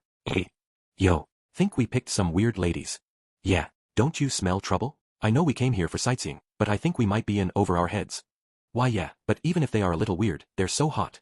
As the guys held a whispered conference, Aqua and the others came over to me just as I was really getting into my idea. The stupid grins on the girls' faces kind of annoyed me. Say, Kazuma, what do you think we should do? I don't know, ooh. They called us beautiful. They said they want to go ooh it with us. You're probably used to being called a loser by now, Kazuma, considering the party you're in. But I hope you understand how grateful you should be to have been able to team up with three breathtaking beauties. Otherwise, we might just drop you like a hot potato and go out with those other guys. Please, be my guest. Huh. The girls weren't the only ones shocked by my reply. The three guys joined the chorus. Hey, Kazuma? Did you just say? Aqua sounded a little anxious. I knew these girls were all high-level adventurers. I didn't think they would have any trouble with a few random dudes off the street. Besides, it wasn't up to me to tell them who they could and couldn't go out with. Now completely convinced that my idea to foist off the girls on these guys was a good one, I answered. I said, be my guest. What am I, your mom? I want the chance to have some fun, not spend all my time babysitting you. No harm in this kind of arrangement from time to time. Ha! That really set Aqua and the others back on their heels. Hey, did you hear that guy say something about babysitting them? One of the men whispered to his friends. Megumin, starting to look a little desperate, said, Hold on, Kazuma, this is too sudden. Are you sure about this? Letting all of us go play with these boys? Aren't you, jealous or envious, or? Not even a little bit. You heard him. He said it. Megumin seemed really shocked about something, but look, I know we've been a little bit sweet on each other lately, but it wasn't like we were dating or anything. Though, I guess I wasn't one to talk, given how much I had been going on about Iris recently. Darkness patted the frozen Megumin on the shoulder. Hold it, Megumin. We know this guy isn't a straight shooter, right? Heh, he's the classic tsundere type. Then she grinned in my direction like she expected to get a rise out of me. How about it, Kazuma? Think you can bring yourself to be honest at a moment like this? You're waltzing around town with a bunch of girls so pretty, they get catcalled by random guys on the street. Want to walk arm in arm with me? Maybe I'll trip and my chest will bump into you. Hard pass. I mean, you're ripped. I'll bet your chest is as hard as everything else on you. What? With Darkness standing there totally surprised, the boys started whispering again. Geez, what do you make of this guy? He kinda sucks, doesn't he? And I've got a bad feeling about this. Yeah, let's back off. We came all the way here to enjoy some sightseeing. We wouldn't want to get caught up in anything weird. And no kidding, no need to put your head in the lion's air, so I guess we're giving up? Man, such hotties though, total shame. Hey, we just remembered, we've got some stuff to do. The guys tried to run away, but I grabbed them. Didn't you want to date my friends? One of them flinched and tried to push my hand away. But he couldn't. Ow. Sorry, we were just kidding. We're sorry for chatting up your girls. We didn't mean any of that loser stuff. We've got to go now. I was an adventurer of a pretty fair level myself. My stats were good enough that I wasn't going to lose a contest of strength to some random street corner slobs. No, it's fine, for real. My friends here really are good looking, aren't they? Believe me, I know. They looked at me as if they found me suspicious somehow, unable to hide their anxiety. I dropped my voice and whispered to them. See that blonde armored chick there? You ought to see her without the armor. Hooey, those hips. The guys swallowed audibly at that. I continued to press my point. And the lady with blue hair, she loves her some wine. You want to get in good with her, just say you'll buy her a drink. The guys looked at one another. And the black-haired one, you know the type. Has a cat, loves cute things. Take her somewhere with some nice, cuddly animals, that's my advice. The guys nodded. Well, okay, if you insist. I stepped away from the newly amenable guys and waved to Aqua and the others. Okay, kids, see you later. Have fun spreading your wings today. You can pay me back by not causing trouble for me, starting tomorrow. As for today, knock yourselves out. Ha! That gave the three guys pause. Aqua sized them up and said, Are you ready? I don't have much change on me, so this isn't gonna be cheap. The lovely Aqua only drinks the finest alcohol. One of the three guys pounded himself on the chest. Don't you worry. Money is one thing we've got. Our parents are upper class, see? We'll cover anything and everything you want to do here in town. Bam. There it was. Now that I had heard, with my own ears, the one thing I really needed to hear, I said, Awesome, have fun, everyone. I'm gonna go spread my wings someplace else. You guys, I'm trusting you. Don't go running out on my friends and ducking your responsibilities, okay? Then I turned around. Why, you really never stop surprising me. Somehow I can't abide the way you don't seem to be faking but actually seem to mean what you're saying. It's a bluff, right? Is this all just a bluff? You men there, I'm warning you. Don't get any weird ideas about us. Otherwise you never know what the man known as the Devil of Axeltown might do to you. Ha! I heard Darkness spouting rude nonsense behind me. She's right. You see how casually he walks away from his vulnerable, beautiful friends. Surely you can surmise what kind of person he is. If you don't shower us with hospitality, you'll see later just how bad he can be. He may not look like much, but he's broken into a heavily guarded noble household before and can snipe a person from a great distance. If you make an enemy of him, he'll hunt you every moment of every day. Hey, stop that. Come on you two, don't be so mean. Kazuma isn't that much of a devil. True, he did blow up that governor's house and get charged with sedition, and he did cause enough trouble to get himself banned from the capital, but, come on Aqua, try a little harder. I don't think your argument is making sense to them. Now the three guys had gone completely quiet as they turned tremblingly toward me. I think we've changed our minds. We'd rather not get INV. He ran away. One of the guys had been trying to say something. He left. That guy actually went and left. Aqua, Darkness, and Megumin were shouting something, but I didn't quite hear them. I was too busy disappearing into the streets of Elroad. This was the first foreign country I had visited since coming to this world, and the city was so big, it made me realize that every other place I had visited had been a small town. And right there, in the middle of Elroad's capital, I win again. No way away. Ooh-hoo. I had jumped into a card game tournament and was cleaning up. Who the hell is this guy? I've never seen him before, but someone has to know a guy this good. I could hear the audience murmuring, keeping a respectful distance from my hot streak and me. He comes on hard and fast. Doesn't it kind of remind you of what they say about Dark Katrina? You mean the legendary Wait, I heard Dark Katrina is a woman. Dark Katrina? Who was that? Hold on, look at the way he uses his trap card. Remember Wily Claude? You might be right. Claude's the only one I know who's so nasty with his trap cards. And now some Claude guy? In this world, famous adventurers often acquired a second name. Maybe the same thing happened with famous card sharks. Back in my world, I had been called all sorts of names by the friends I played MMOs with. All Luck Kazuma, Kill Steal Kazuma. Okay, so none of them was a good name, but still. When I came out of my reverie, I found a woman standing before me. You're my next victim? Ooh, haven't seen you around before. Looks like you get a lot of good hands, but it takes more than luck to win at this game. Strategy conquers all. You might beat some intermediates with good draws, but it won't help you against a twin name like me. I refrained from asking whether her second name was an embarrassing one, because for the first time in a long time, I was genuinely excited about a game. Your winning streak ends here, the girl went on. With me, Iron Wall Marineth. Iron Wall Marineth. The girl, who was obviously older than I was, proclaimed the name without shame, then grinned and drew her cards. Everything in town had been new and interesting to me, but my wanderings eventually brought me to this building that occasionally shook with cheers, and I went in to have a look. I observed from the audience for a little while, but when I noticed the card game they were playing bore a lot of similarities to a very famous game I was pretty good at, I jumped right in. I assumed this game was the work of one of the various Japanese people who had been sent to this world. Knowing it as well as I did, any gamer would have, I bought a standard pack of basic cards and then a premium pack full of sweet rares, the sort of thing that's a fringe benefit of having a ton of money. Then I built a deck so devilishly powerful, it had been banned in Japan. My turn. My turn again. And again and again and again. Forever. He's a monster. I've never seen such brutal combos. There's overkill, and then there's overkill. Just stop already, the game is over. Look, he made Iron Wall Marineth cry. Somebody stop him. The shouting from the audience gave me my first gamely satisfaction in a long time. Please end it already. I'm sorry for mouthing off to you. My opponent, the young woman, was in tears. The game was over and she hadn't been able to do a single thing. Good game. Let's play again sometime. Absolutely not. I can't take any more of this. I reached out for the traditional post-game shake but felt my palm fill with the gentle weight of my winnings. That's right, this was Elroad, the Casino Kingdom. There wasn't a game around without betting on it. Fresh off my crushing victory over Marineth, I shouted to the audience, I'll take on all challengers. A few hours passed. I had kept on winning for a while before leaving the building in high spirits, in search of my next destination. I didn't have anywhere in mind, I was just enjoying exploring an unfamiliar town. My bulging purse put me in a good mood, but that was when I realized my stomach was growling, so I ducked into a random place. Eek. Someone, come quick. There's someone who looks like a mummy in the sand bath. Is there anyone here who can use healing magic? I had lunch at a pasta place I found. Welcome, welcome, are you by yourself, sir? Have a seat at the counter, please. The waitress showed me to the counter and I ordered something at random. While I waited for my food, I took a look around the restaurant, and that was when I overheard some men one table over. Ah man, I made so much money today. A toast to Elroad. You got that right. The economy here's so hot, you make money hand over fist no matter what you do. When I heard His Majesty the King was taking an extended trip to another country, I was worried. But that whelp of his sure knows how to run a country. Yeah, and to think we spent all that time calling him Prince Stupid. I'd been told this country was in dire financial straits, so what was this about a red-hot economy? And the Prince Stupid thing bothered me, too. Maybe, but I hear the good times are all thanks to the Prime Minister running the government. The idiot prince might have absolute political authority, but I'm told he'd rather play around than rule this place. In that case, forget Elroad. A toast to our Prime Minister. Yeah, to our great Prime Minister. Cheers. This was getting stranger and stranger. So it was the Prime Minister running the show around here? Did that mean he was the one who had cut off the support to Belzerg? And apparently, the king wasn't even home right now.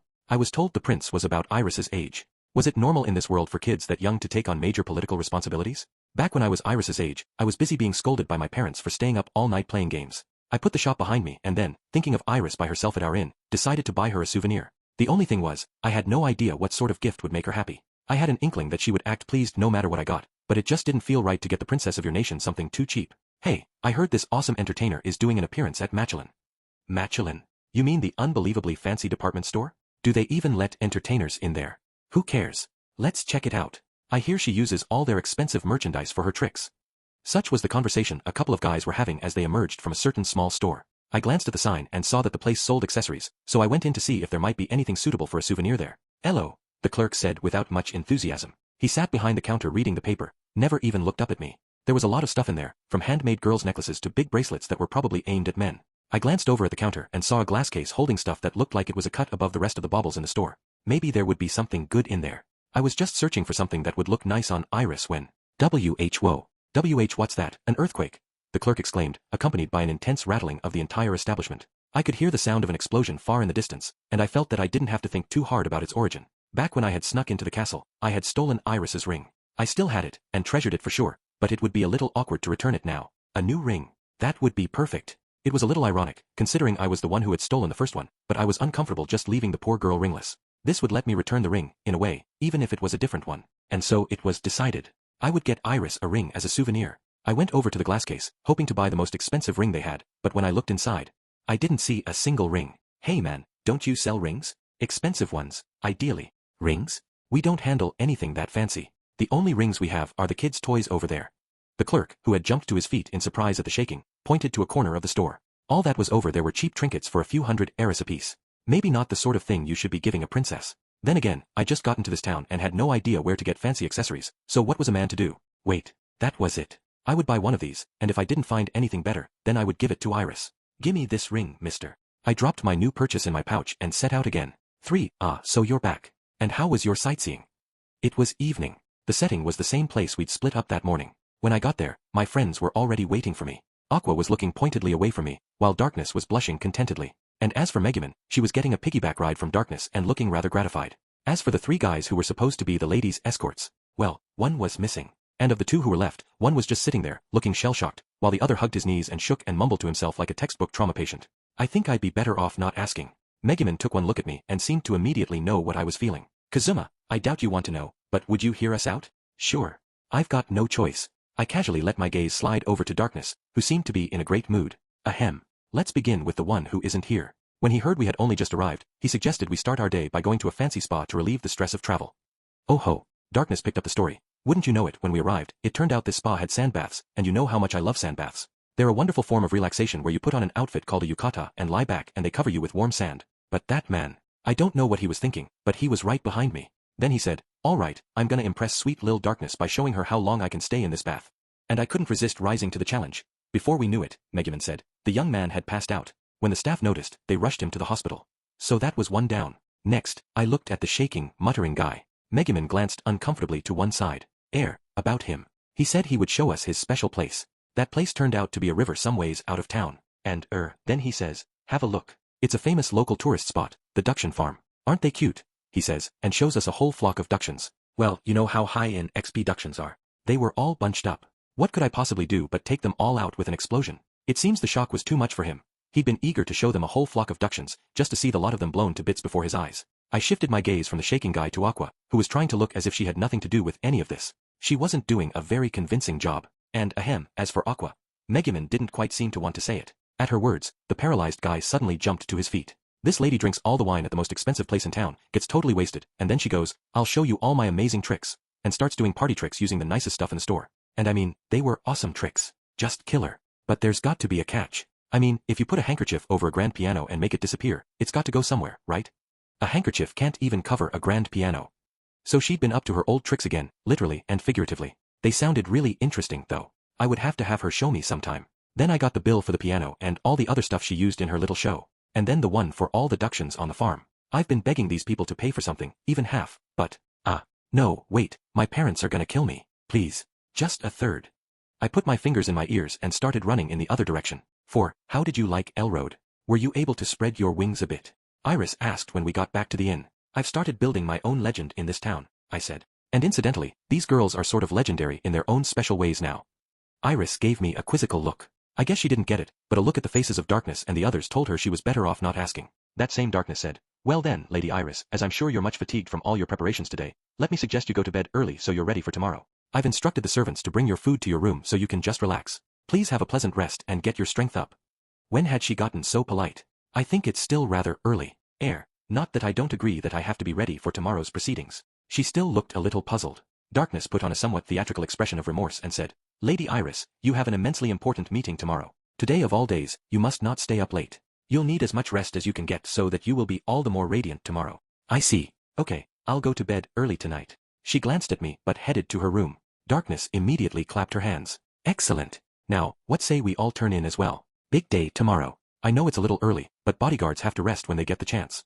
It was a little strange, but we were tired enough from our trip that at Darkness's urging, we retired to our rooms without giving it much thought. I know what's going on here. This was that thing Darkness had been talking about with Lane, the plan to put me to sleep for a few days. I'd known Darkness long enough that I could see through this little plot of hers. I went to my room all right, but I sure didn't go to sleep.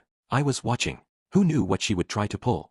Who knew how she would try to get me to drink her elixir? The most direct route would be to kick down the door, overpower me, and try to force it down my throat.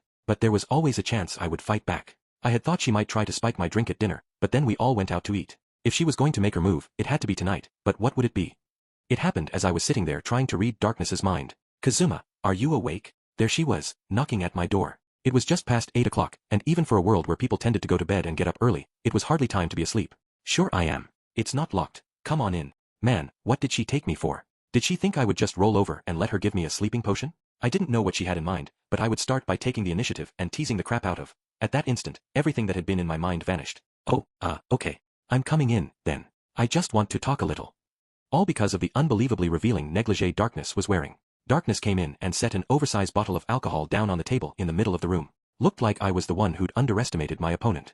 Now I realized, I was dealing with a noble, and they specialized in tricks and ploys. I couldn't believe I had found myself in a honey trap. GGG's, why are you dressed like that? I can see your, figure. Oh. My interjection sent a flush of embarrassment onto Darkness's cheeks. Good. At least that meant she didn't have it in her to really play the seduction game. Oh yeah, this is what I always wear, Besides, people loosen up on the road. But more importantly, wanna have a drink? She popped the cork on the bottle, managing to keep a straight face despite my barb. There was a neat little pop, indicating that the bottle had been sealed until this moment. That meant this couldn't be the spiked drink. Fair enough. I guess it is pretty early for bed. I hear a nightcap is good for the health. Don't mind if I do. I took a glass, into which Darkness was about to pour some wine. Whoa, danger, danger. I dropped the glass straight on the floor. It shattered audibly, the pieces scattering everywhere. Darkness paled, but I stuck my hand out toward the pieces. Wind breath. My wind magic swept the glass into one corner of the room. Phew, sorry, Darkness. My hand slipped. Now there's only one glass. I'll get another one from downstairs. We can ask a maid to clean up the broken glass tomorrow. I made to leave the room.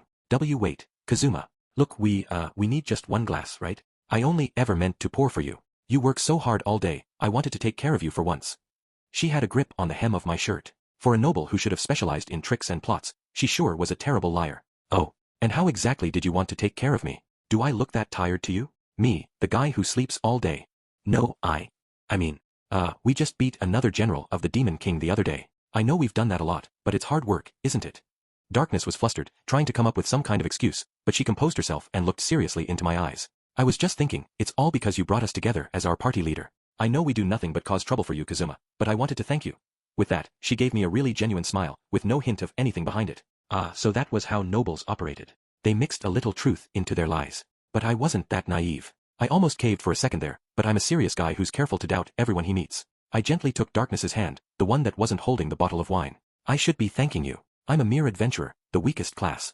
Without you guys, I couldn't do anything at all. You especially, Darkness. If we didn't have you, this party would have been destroyed a dozen times over. I'm the one who should be taking care of you. Here, hand me that bottle. Let me pour for you.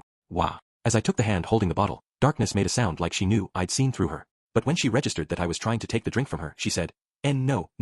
It's okay, Kazuma. Your kind words are all I need. And I came here to take care of you tonight. It would be pathetic if I let you do all the work. Here, just let go of that bottle and pick up your glass. I'll get you a drink in no time. Her voice was calm, but she was struggling to keep me from getting the wine. Judging by her reaction, it was clear now that the drug was already in the glasses.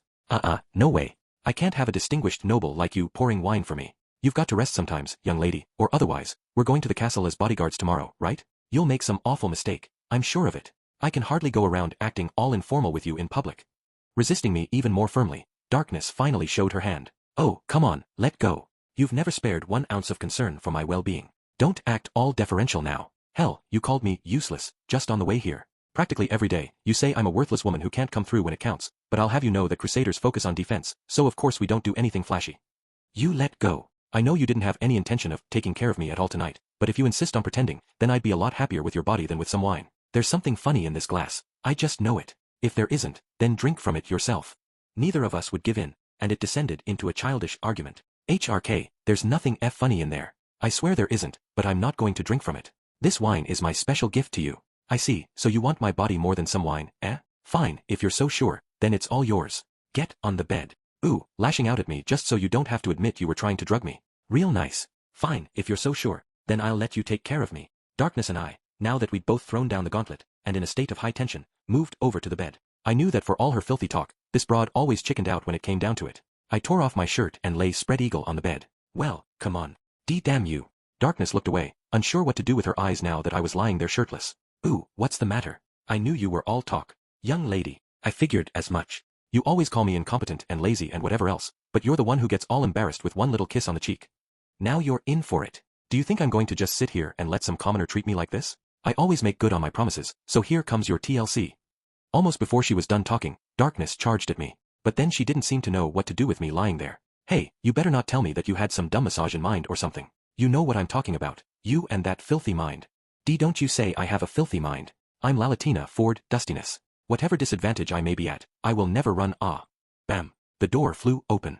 Megumin was standing there, her eyes flaring red. You two have been screaming and shouting for ages now. People are trying to sleep. What in the world are you doing in here? I looked to Megumin for help from my prone position, hoping she would think darkness had shoved me over. Help me, Megumin. She's trying to jump me. Damn you. 5. I can't fathom what you are thinking, darkness. I will not say you should abandon all desire, but Iris is staying with us here, remember? At least save these antics for after we get home. No, Megumin, it's not like that. I can explain. After Megumin came bursting into our room, I had tattled on darkness to save myself. What do you mean, it's not like that? You tried to drug me. There's a sleeping potion or something in that glass, right? No. Then take a sip of that wine out of the glass you brought. I know you must have been planning to have your way with me after you drugged me to sleep. You've got a record. No, I wasn't going to. I swear there's a good reason. With the incontrovertible evidence sitting right there, darkness was going to have trouble getting out of this one. And there was one more bit of proof. How can you keep saying that when you're dressed in such a lewd outfit? You're one light breeze away from a wardrobe malfunction. So nothing you say will convince me. Come on, own up. That's right. The unusually salacious negligee she was wearing had come back to haunt her. Megumin wasn't the only one who wanted to know what she had been thinking to dress like that. I wanted to find out, too. This dress. Ugh. I was planning to drug Kazuma to sleep so he couldn't do anything unpleasant during tomorrow's meeting, but I ended up feeling a little bad making him miss out on a country full of entertainment. I see, and so you dressed like that so he could at least enjoy himself a bit before he blacked out. And no doubt you were hoping a little something might come of it, as well. Arg, what a reprehensible, noble woman you are. Megumin had drawn her line in the sand, and darkness finally looked resigned. No, I won't deny it anymore. I am a terrible noble.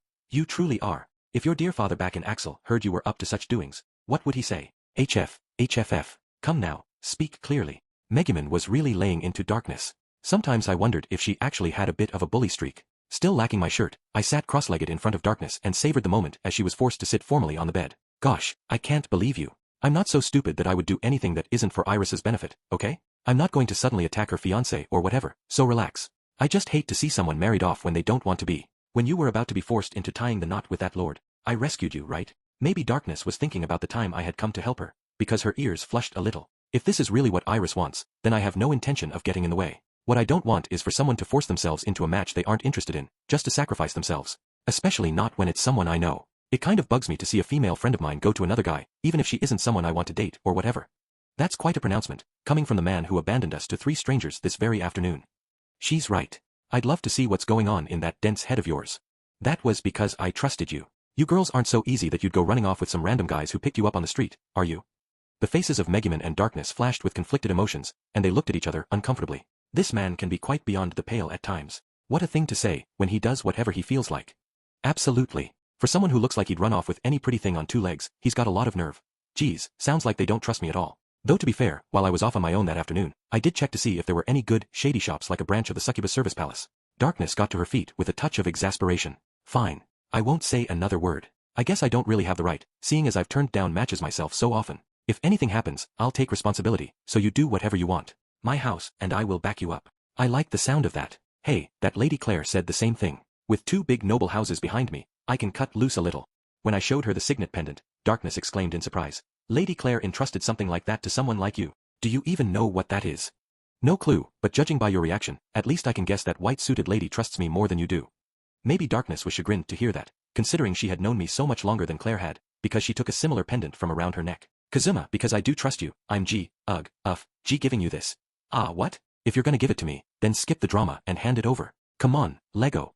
She didn't actually hold the pendant out to me, so I pried it from her hand and put it around my own neck. Anyway, leave tomorrow to me. The main thing is to keep these goons happy enough that the defense money continues to flow, right? I won't mess that up. You know I wouldn't do anything to make Iris unhappy, don't you? I see. Yes, of course. I understand. I'll let you handle everything. Take care of Lady Iris for us. And if everything goes smoothly, darkness looked at me with genuine relief. This time, I won't just give you some kitty kiss on the cheek. I'll make sure it's more adult. She trailed off so much at the end that I could barely hear her, but thanks to my lip-reading ability, I knew exactly what she had said. And believe me, I would hold her to it. 6. Hooey. That is one expensive-looking building. Darkness, I think their capital has our capital beat, at least on economy and castle size. The next morning, when we arrived at Elrod's castle, we were floored by how large and elaborate it was. I shall not stand for this. I wonder how it would hold up if hit with explosion magic. The mere thought makes me want to recite my incantation. Right, Megumin, we'll take things from here, so you just head back to the inn. Darkness was quick to rein in the jabbering Megumin. Hey, imagine how surprised everyone would be if I showed off my trick. I could change the symbol on that flag up at the tippy top there to an Axis Church one. Aqua. Listen, when we get back to Axel, I'll have the Dustiness family make a big donation to the Axis Church if you just behave yourself today. Darkness looked like she might burst into tears trying to restrain Aqua, who was gazing up at the top of the castle. Sheesh. Every member of this party was a problem child, and she had focused all her attention on me. All right, time to put this punk to the test. I wonder how long he'll last. What happened to everything you said last night? If you're going to be making up harebrained schemes, then give me back my pendant, huh? Darkness made a swipe for the pendant around my neck, but I dodged her and nimbly hid it away. Where are you putting my family's pendant? She demanded. That thing is like a treasure to us. I guess she didn't like where I had hidden the pendant, because Darkness was on the attack. Hey, keep it down. Where do you think we are? We may be bodyguards, but we're representing our country, too. Show a little respect, I told her. You're telling me about respect? Ugh, please behave yourself. Iris, watching us yell at each other, giggled. This will be the first time I'll be meeting my prince, but I'm not nervous since I've got all of you here. Thank you so much. See, Iris is cool as a cucumber. So why's her advisor the noisiest one in the room? Why? And just whose fault is it that I'm so upset? It had been 20 or 30 minutes since we'd been told to stop and wait in front of the castle, where the owner himself, the prince, would come out to meet us. We were teasing Darkness partly because we were tired of waiting, but at that moment, geez, that's a bunch of Belzerg bumpkins for you. Yapping and shouting right in front of a castle. Learn how to act, for crying out loud. There came the distinctly crackly voice of an adolescent boy. The kid looked to be about Iris's age. He was surprisingly tall for how young he was, almost as tall as I was. He had red hair and was surrounded by a huge entourage of advisors and supporters, as if trying to show off how powerful he was. The tiny crown resting on his head clued me in that this was Iris's fiancé. Do you see that, Darkness? Your inability to be calm and mature has gotten us scolded. My goodness, Darkness. We're dealing with royalty, remember? This is no place for your yelling. Grrrr. Megumin and Aqua gave Darkness a taste of her own medicine, and she lowered her head and flushed with embarrassment. Until that moment, Iris had stayed behind Darkness, but now she emerged in front of her senseless, indecorous companion. Would you be Lord Levy, the first prince of Elrode? I am the first princess of Belzerg, Iris. I've come to this country to parley with you. It's a pleasure to make your acquaintance. She smiled with complete, sincere innocence, speaking in a pleasant voice that was neither too loud nor too soft. She executed a perfect bow, practically oozing elegance and loveliness. Standing there proudly as if to cover for Darkness, there was no hint of the timid, retiring girl I'd seen at our first meeting, just the rightful princess of an entire nation. Lady Iris, Darkness said, clearly moved to see her ruler, the girl she had thought of almost like a little sister, show such brilliance. I knew I wasn't one to talk, but it seemed like Claire and Darkness were both pretty overprotective of Iris. So you're my betrothed, eh? I thought Belzerg's royal girls were supposed to be able to kick as much butt as their boys, but you don't look so tough. I was picturing someone stronger, someone more awesome. Boo. Wah. Oh, pardon me. And what's this? 4 bodyguards? Can't Belzerg afford more than that? I'm sure you're all real strong or whatever, but you need to learn how to save some money. Then Prince Levy gave a nasty chuckle, causing his small entourage to laugh approvingly. Ugh, what a little snot. I couldn't believe this was how he chose to make a first impression. Prince. He was just a dumb kid. I didn't think much of his retainers, either. Heck, what had happened to our countries being friends or allies or whatever? They sure didn't act like it. Then Prince Levy's interest seemed to turn from Iris to those of us standing with her. The people behind him did the same, turning their condescending gazes from Iris to us. When they saw Aqua and Megumin, several pairs of eyes went wide with surprise. Levy, though, didn't notice. He went right on mocking us. And those bodyguards, don't get me started. All so young, and not a decent piece of equipment on them. I can't believe you survived the trip. This time, there was no chorus of laughter to back him up. Surprised, the prince turned around. I believe I shall take you up on that challenge, Megumin said, stepping forward with her crimson eyes flashing. 7 Maybe this kid thought he was being diplomatic. I didn't get his logic, but the prince obviously intended to bait us, to try to get a rise out of us. But there was one thing he hadn't counted on. Please don't. Prince Levy knows but little of your nation and was unaware of the existence of the Crimson Magic Clan. Despite his provocations, he wasn't seriously challenging you. My prince, please take a close look at our visitors. That is a member of the Crimson Magic Clan, a group so dangerous that even the Demon King fears them. They are not known for their sense of humor, so please be careful not to say anything careless to her. Why yeah, okay, I'm sorry. It was my bad. Just please stop chanting your spell.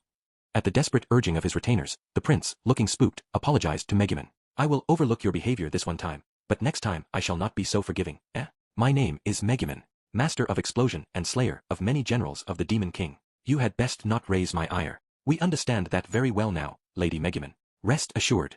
We will see to it that no such offense be committed in the future. One of the retainers was apologizing profusely, but the prince himself still looked a bit peeved. Beside me, Darkness was rubbing her temples with both hands, looking close to tears. I don't really get it, but at least I'm glad you know how to apologize. When I heard you say we bodyguards didn't look like much, I had half a mind to smite you with a holy boom, but I'll forgive you too, this time. Just when it looked like we could let the whole matter slide, Aqua had to butt in with her usual brand of stupidity. The prince looked at her, annoyed. You, a priest, dare speak that way to me, Prince. My prince.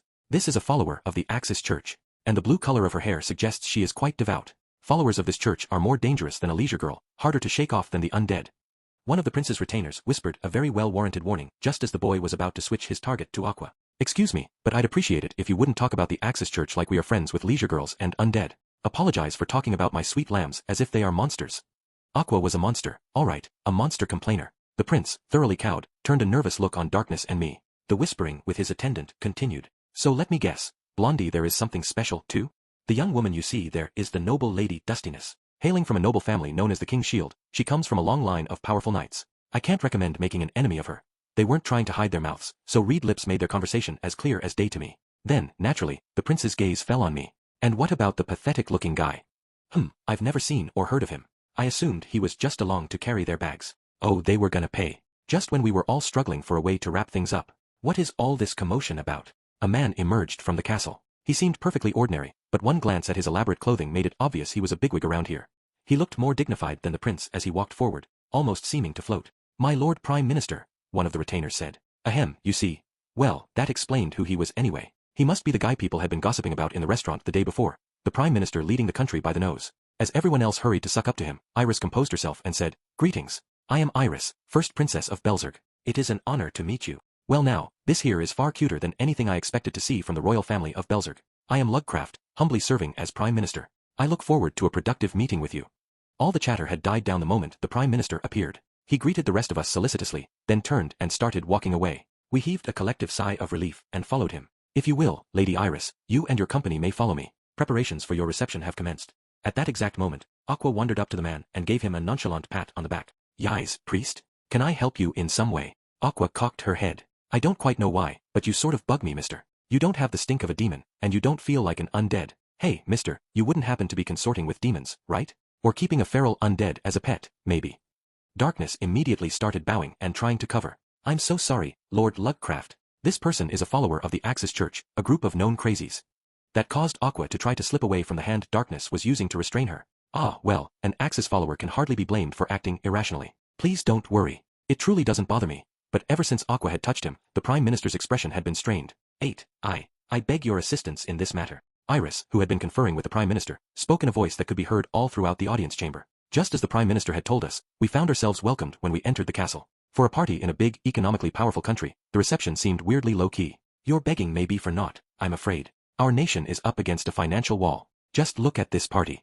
We are welcoming the Princess of Belzerg, our cherished ally, and yet, this is the most lavish reception we can afford. Thus, you see, even at your personal request, Lady Iris, we cannot hope to take on any more of the financial burden of defense. The Prime Minister looked suitably apologetic, but his refusal was adamant. Us, the Prime Minister, the Prince, and his entourage were the only ones at the table in the little reception hall, although we were stuffing our faces. But from what I've seen so far, I cannot say this looks like a nation on the brink of financial collapse, Iris said. I was hanging around as inconspicuously as I could, and it sounded like they were getting to the heart of the matter. I grant, it may appear so to an outsider, but those who live in this country are in extreme duress, by no means able to offer support. I see. Iris drooped at that. Normally, I would have expected Darkness, our resident noble, to say something. Unfortunately, she was too busy glaring at our two problem children, who were eating and drinking everything in sight. Well, I would simply have to pick up the slack. Excuse me. Mind if I butt in? The elder brother? I inserted myself between the chatting parties, provoking a not-so-subtle look of disgust from the minister. You're one of Lady Iris's bodyguards, as I recall. The lady and I are currently engaged in a discussion of great gravity. Perhaps whatever you have to say could wait until later. Nah, don't worry about it. I'm this kid's big brother. Think of me like her guardian. The Prime Minister stared at me incredulously, especially when I said, Big brother. The toadies in the hall picked up the refrain. Big brother? That's Prince Jatis. I see. Yes, Lady Iris did call you elder brother, but I never imagined. The last I heard, you were on the front lines, fighting the Demon King. Perhaps I was misinformed. And that black hair and those black eyes. Could they have been passed down to you from the hero? The Prime Minister busied himself mistaking my identity. I didn't know what he was going on about, with all this muttering about black hair, black eyes, and inheriting things from ancestors, but this was obviously my chance. Regardless, he concluded, the august nature of the person issuing the request makes no difference, I'm afraid. We cannot spare anything for further support. I am terribly sorry, but I'm going to have to ask you to resign yourselves to that fact.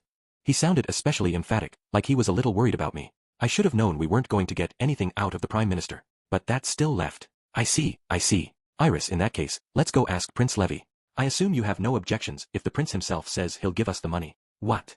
Of course I would object. I've been telling you we simply don't have the means. And on top of that, I run the government in this country, so no matter what the prince says. Cracking my knuckles, I leaned in nice and close to the livid Prime Minister. A little birdie in town told me that the prince has final authority over every political decision. People seem to have a lot of good things to say about you too, Prime Minister. Like how the country was rolling in cash thanks to you. But what's this? Good times. Well, that doesn't sound like what you've been telling us, does it? In a voice that made him sound like he was passing a kidney stone, the Prime Minister said, very well. Only, you must conduct your negotiations with the prince by yourselves. As for me, I have no authority to intercede. It sounded like he was washing his hands of the matter. That was fine by me. This prince didn't look like the sharpest knife in the drawer anyway. Iris and I trotted over to the prince, the Prime Minister following as if to keep an eye on things. I guess he wanted to make sure the kid didn't get sucked in by whatever we said. Iris smiled at the prince, who was engaged in conversation with one of his attendants. How are you this day, Prince Levy? Might I be so bold as to speak with you for a moment? The prince, who had been chatting happily, instantly took on a sore look. I was fine until about 5 seconds ago. What would you want to talk about? I don't have anything to say to some barbarian princess from Belzerg. The venom just kept coming. That does it. I'm gonna strangle this runt. Hey, punk, you've got some nerve speaking to my little sister like that. What, never heard of being polite? You making fun of us? Pretty trash fiancé, if you ask me. Elder brother. Ha!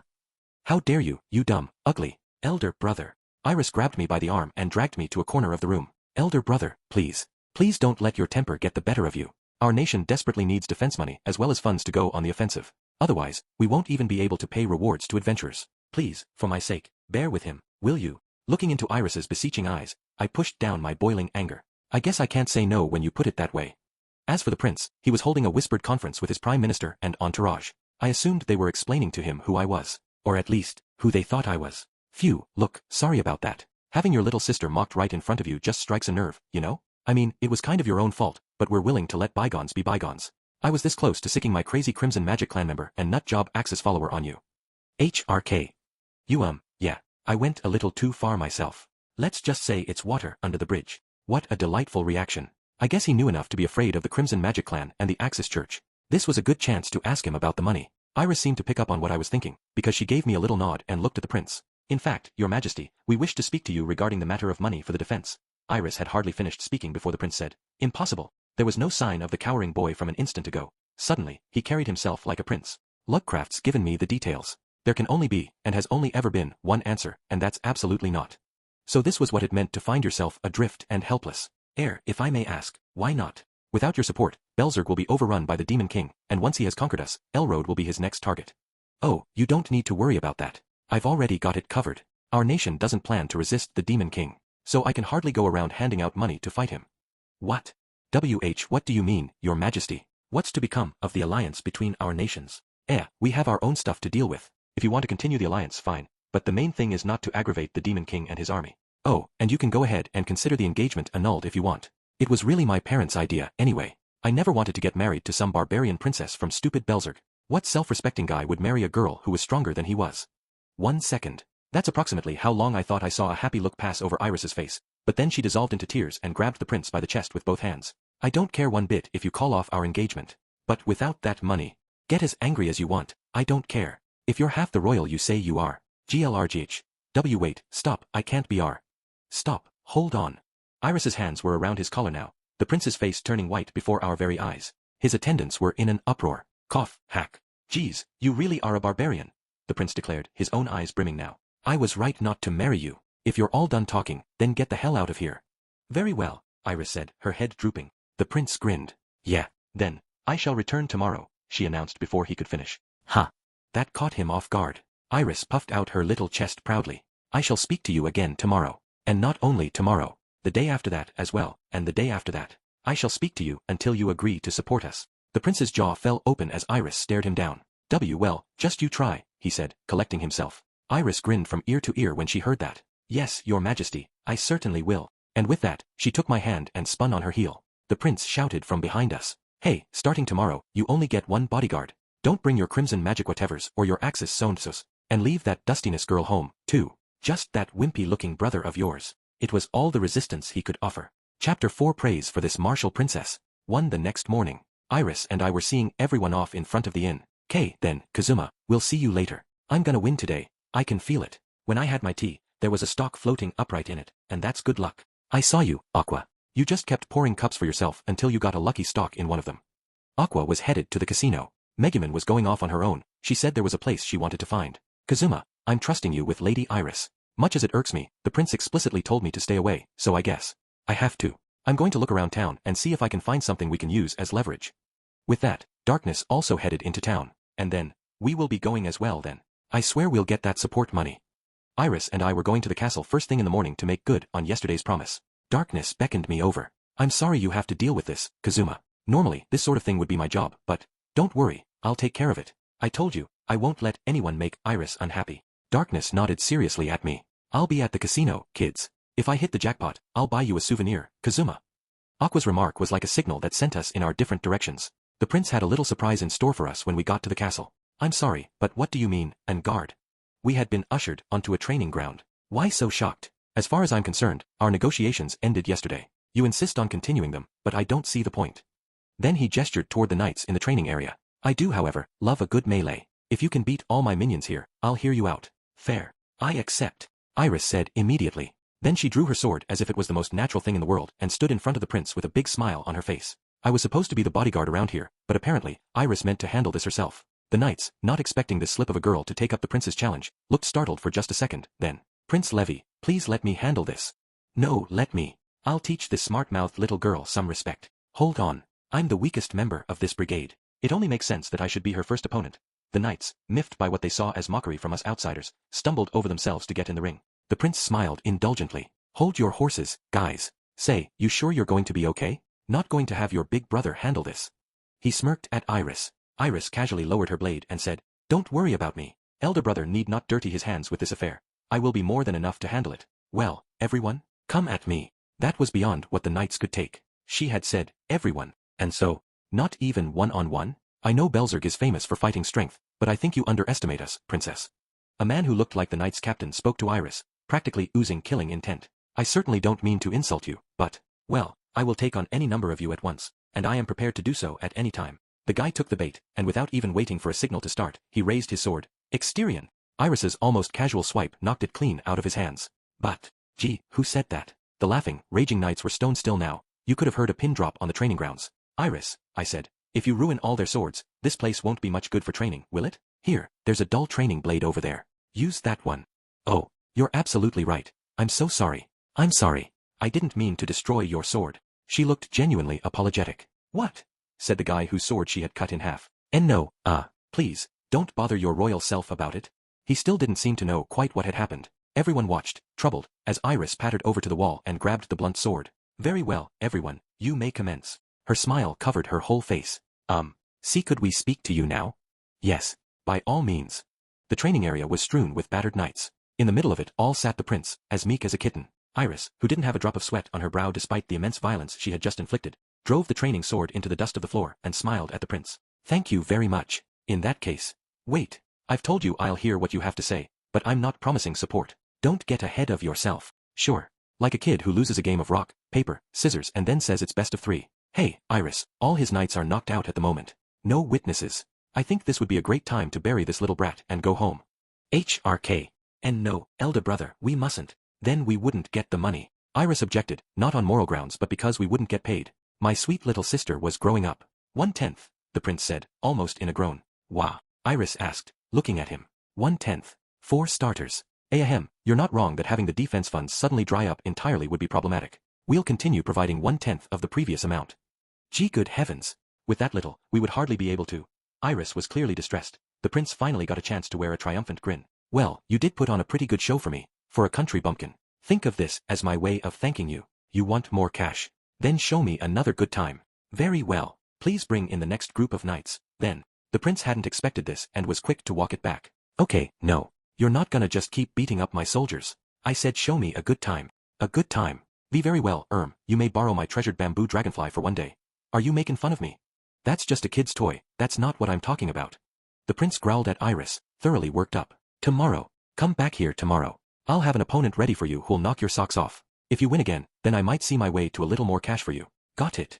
Then he took his leave. We left the castle and headed back to rejoin the others. Iris, looking glumly at the ground, mumbled, Elder brother, I was only able to recover 1/10 of our support.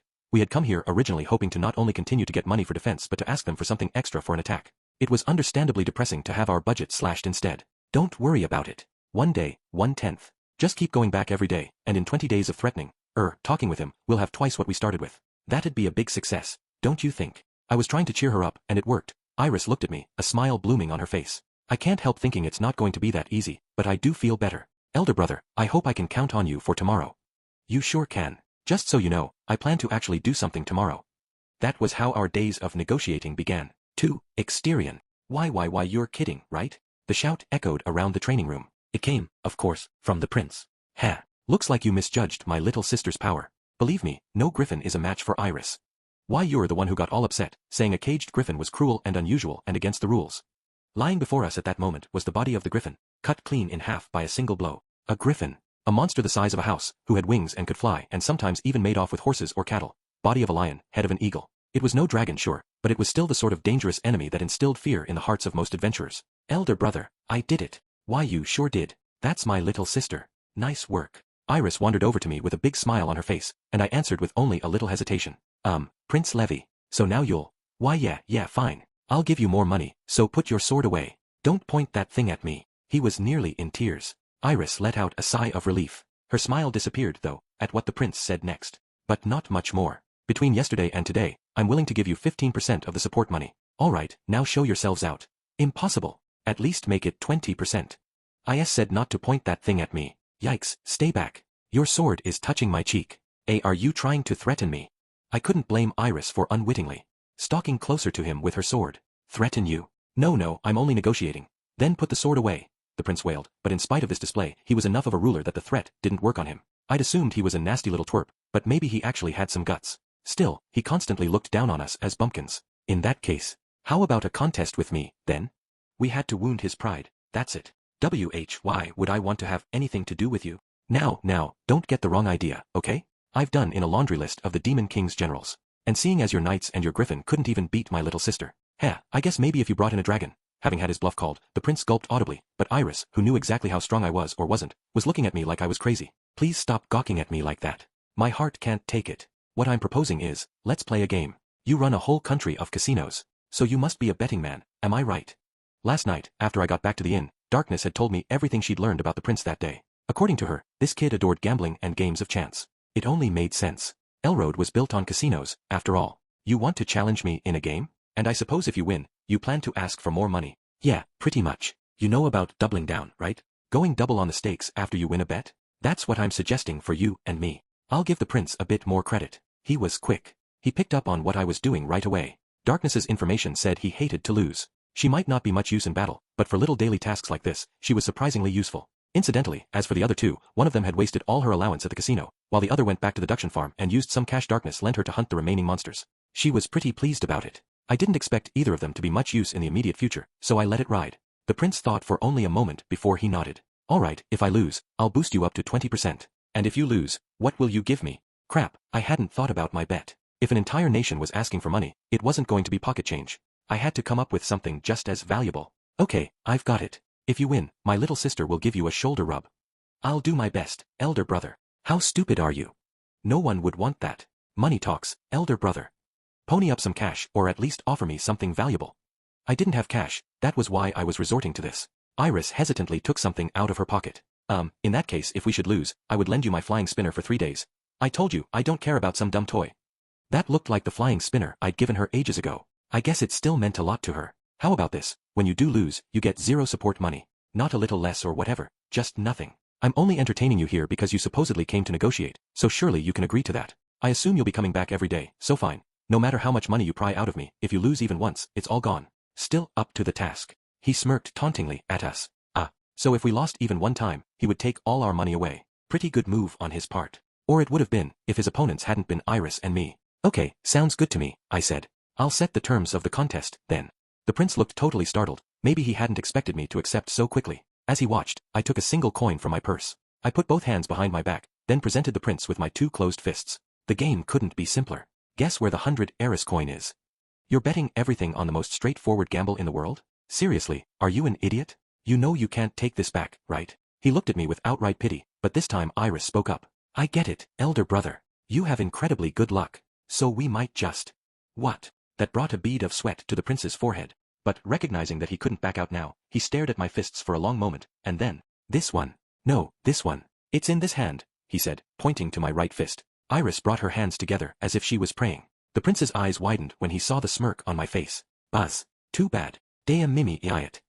I made a show of opening my hand to reveal nothing inside. Well done, elder brother. Now we get 20%. 20. Iris was so innocently happy, but the prince, to our surprise, smiled as if he wasn't bothered. Don't get too pleased over one little victory, okay? Unlike you two, I only have to win one single time. Brace yourselves for tomorrow. 3. Sacred lightning flare. A bolt of bright lightning slammed down in the center of the training field. It dispersed in a blinding flash, kicking up a violent wind. Yeek! The prince and I exclaimed, covering our heads. When the roaring stopped, there was a pile of rubble there. This was the sort of spell the hero would use against the last boss. Elder brother, I did it. The perpetrator of this terrifying phenomenon approached me with a broad smile on her face. This time, Iris had been facing a crowd of golems. The prince, having decided that even the biggest, baddest opponent he could find would be helpless one-on-one, had switched to mob tactics. But, great work. That's my little sister. What do you think, your majesty? How about you stop all this nonsense and go back to helping us? I saw you. You were covering your head and screaming just like I was. But in any event, if you want my support money, you'll have to keep beating me. Right now, you're up to 25%. What do you say? Got the guts to challenge me for another day? The prince kept smirking, but I wordlessly showed him a coin. Huh, some nerve. I don't know how good your luck is, but I'm the prince of a country that makes all its money from casinos. How long do you think you can keep beating the house? I didn't say anything, just flipped the coin in the air. I snatched it as it came down and put my hands behind my back. So long story short, we're up to 30%. At this rate, we'll have the funding back to normal by the end of the week. Geez, I don't know whether to be impressed or what. Who knew that outrageous luck of yours would save the world one day? Back from another victorious encounter with the prince, we were discussing the situation over dinner. Kazuma, wanna go out with me tomorrow? We could hit the casino. I'll call you, Lord Kazuma, all day. Pass. Didn't you use up all your money yesterday anyway? The heck were you doing all day today? Aqua had burned through the allowance darkness had given her almost immediately after arriving in town. But now she proudly showed me a bulging purse. I was at the Adventurers Guild today. You remember how Iris killed all those monsters on the way here? Being as smart as I am, I collected the valuable bits and pieces from them. So you sold the parts from the monsters she killed? Hand it over. I won't insist on all of it, but give us at least half. I'll make sure it goes to Iris. I reached for the purse, but Aqua grabbed it instead, curling around it defensively.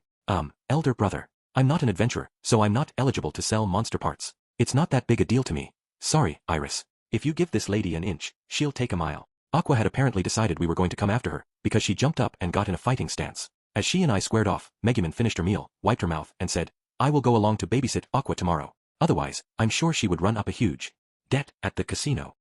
Well, at least Megumin didn't seem as likely as Aqua to develop a horrific gambling addiction. Me, I'm done investigating, so I'm not sure what I'm going to do tomorrow. Aqua perked up at that, slithering over to Darkness. Say, Darkness, in that case, why don't you come with us tomorrow? As a much more experienced casino goer, I'll give you all sorts of tips. You're not planning to beg me for more cash as soon as you run out of money, are you? It looked like that was exactly what she was planning. Nonetheless, I ignored Aqua's puffed out, angry cheeks and said, you guys do whatever. Let us handle the support funding. We'll squeeze every last heiress out of that punk prince. And so, too bad. You lose again. But hoo-ow-ow. It had been a week since Iris and I had started coming to the castle to negotiate. Iris didn't have to fight anymore. They had run out of opponents. So that left me to battle for our budget. The prince and I would have 2 bets each day. He just had to find the coin, nice and simple, and the very simplicity of it seemed to inflame his refusal to back down from the challenge. You did it, elder brother. Our defense budget is back to normal. Now we have to do something about what we originally came here for, the money for an offensive against the Demon King's army. Whoa, hold on. I can't give you money for that. Funding defense is one thing, but giving you money to attack the Demon King would cause all kinds of problems.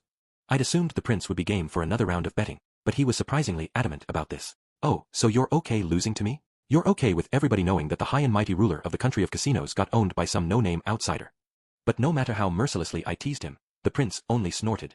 You think you can get me with such obvious entrapment? The only reason I kept taking your bets was that the worst that could happen to me was that things would go on just like they always have, and if I won, I would have an official excuse to cut off your funding. But our nation doesn't want to antagonize the Demon King. There's no way I can give you money to attack him.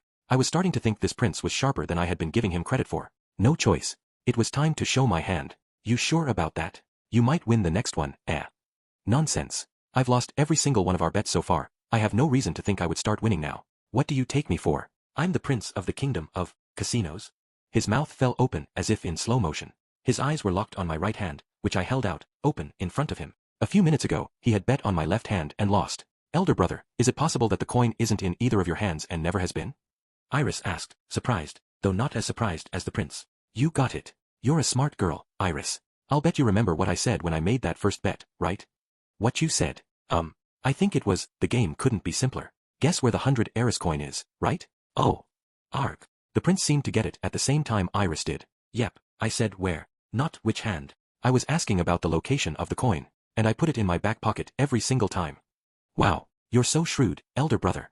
Nobody is as good at dirty tricks as you are. Iris said, her eyes shining. That's a compliment, right? Yes, I think so. Iris giggled, leaving me with the distinct impression that she wasn't complimenting me at all.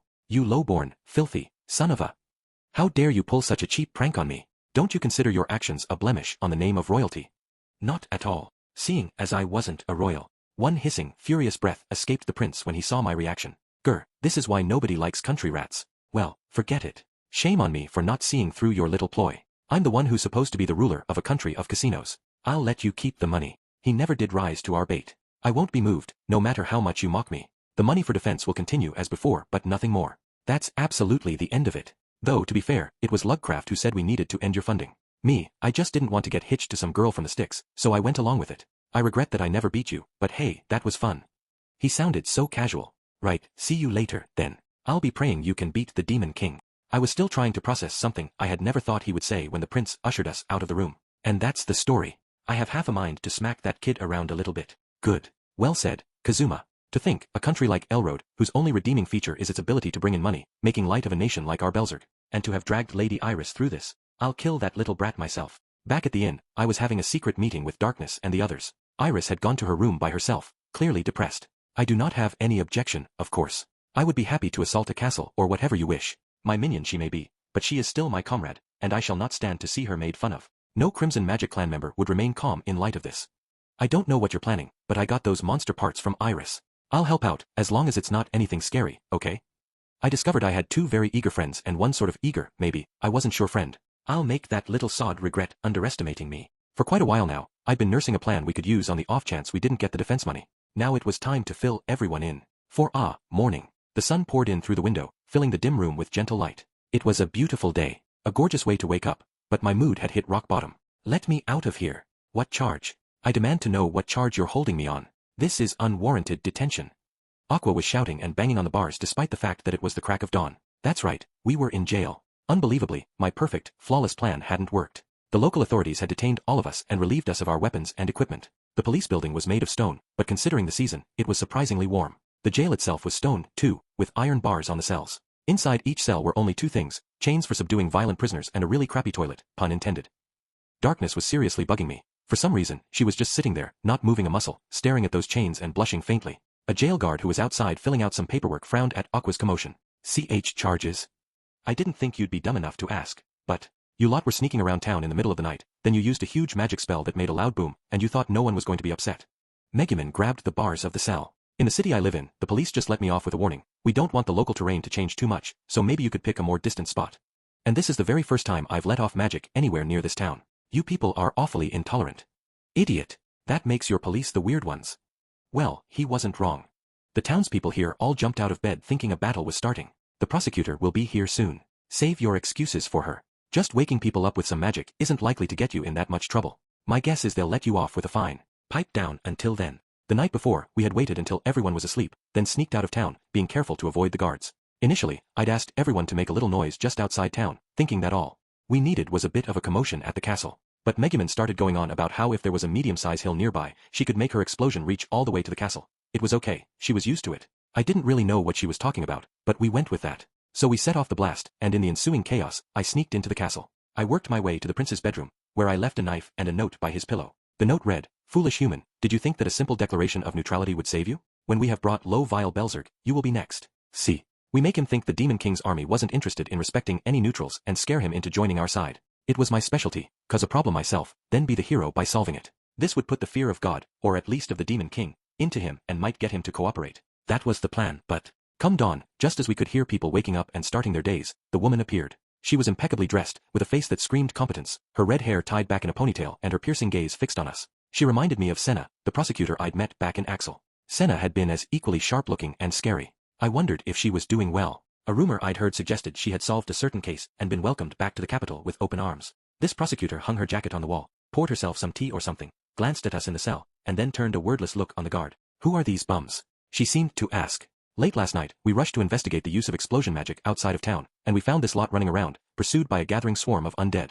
We didn't believe anyone would deliberately leave town to hunt undead at that hour, so we brought them in. The report is over there, ma'am. He pointed at a table and the paper on top of it. Outside our cell, the jail was carpeted, and besides the table there was even a sofa and some chairs. I had to say, this didn't feel much like a place for holding or interrogating criminals. The prosecutor must have read something in my look, because she took a sip of her tea and said, "You're in Elroad, a country that has prospered by running casinos. It's not a place that violent criminals usually visit. More typically, this building holds drunken tourists or people who've gambled away so much money, they can't even pay for an inn. It gives them somewhere to spend the night without freezing. Now, I'd like to speak to you, each one by one." There was a cold flash in her eyes. It looked like the interrogations were to be conducted right in front of the rest of us, maybe on purpose. We wouldn't be escorted to some cramped side room. She would ask her questions at the table in the carpeted area. The guard would stand behind the subject of her interrogation, watching for any false moves. She apparently intended to speak to each of us individually, but I thought the whole point of interrogating suspects one by one was so they couldn't share their story with everyone else and you might be able to catch them in a contradiction. The prosecutor had that covered, though. She pulled out a little item that was all too familiar to me.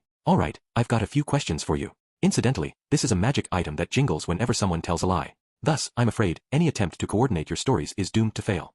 She set the little bell on the table. Then she wove her fingers together, turning her stare on the person across from her. "Ahem, I may not look like much, but I am a crusader. On the name of my patron goddess, Eris, I swear that I shall tell the truth and nothing but the truth." Yes, there was darkness, beet red, her eyes weirdly eager. The prosecutor let out a soft whisper of, "Very good." With her eyes still fixed on the paper in front of her, she started talking. "Your class is crusader. Your faith, the Eris sect. Please begin by stating your name." "I refuse," Darkness said flatly. "Excuse me." The prosecutor looked up in surprise, casting a dubious gaze at her. "I said, I refuse. If you want to know my name, pry it out of me with interrogation or torture. But by the proud name of the Dustiness household, I shall never speak without a fight." "Miss Dustiness, is it?" "Don't worry, we have no intention of interrogation or torture or any such thing. Magic provides us far more accurate access to truth than those outdated practices. You can relax." "But the Dustiness household? Do you mean the Dustiness household?" I almost can't believe it. But the bell didn't ring. She looked questioningly at the magic bell, muttering to herself. Maybe it would be best if she just talked to me and let me do all the explaining. I could see what was about to happen to this prosecutor, and I felt downright sorry for her. "Very well, Miss Dustiness. Could you tell me why you unleashed magic in the place that you did?"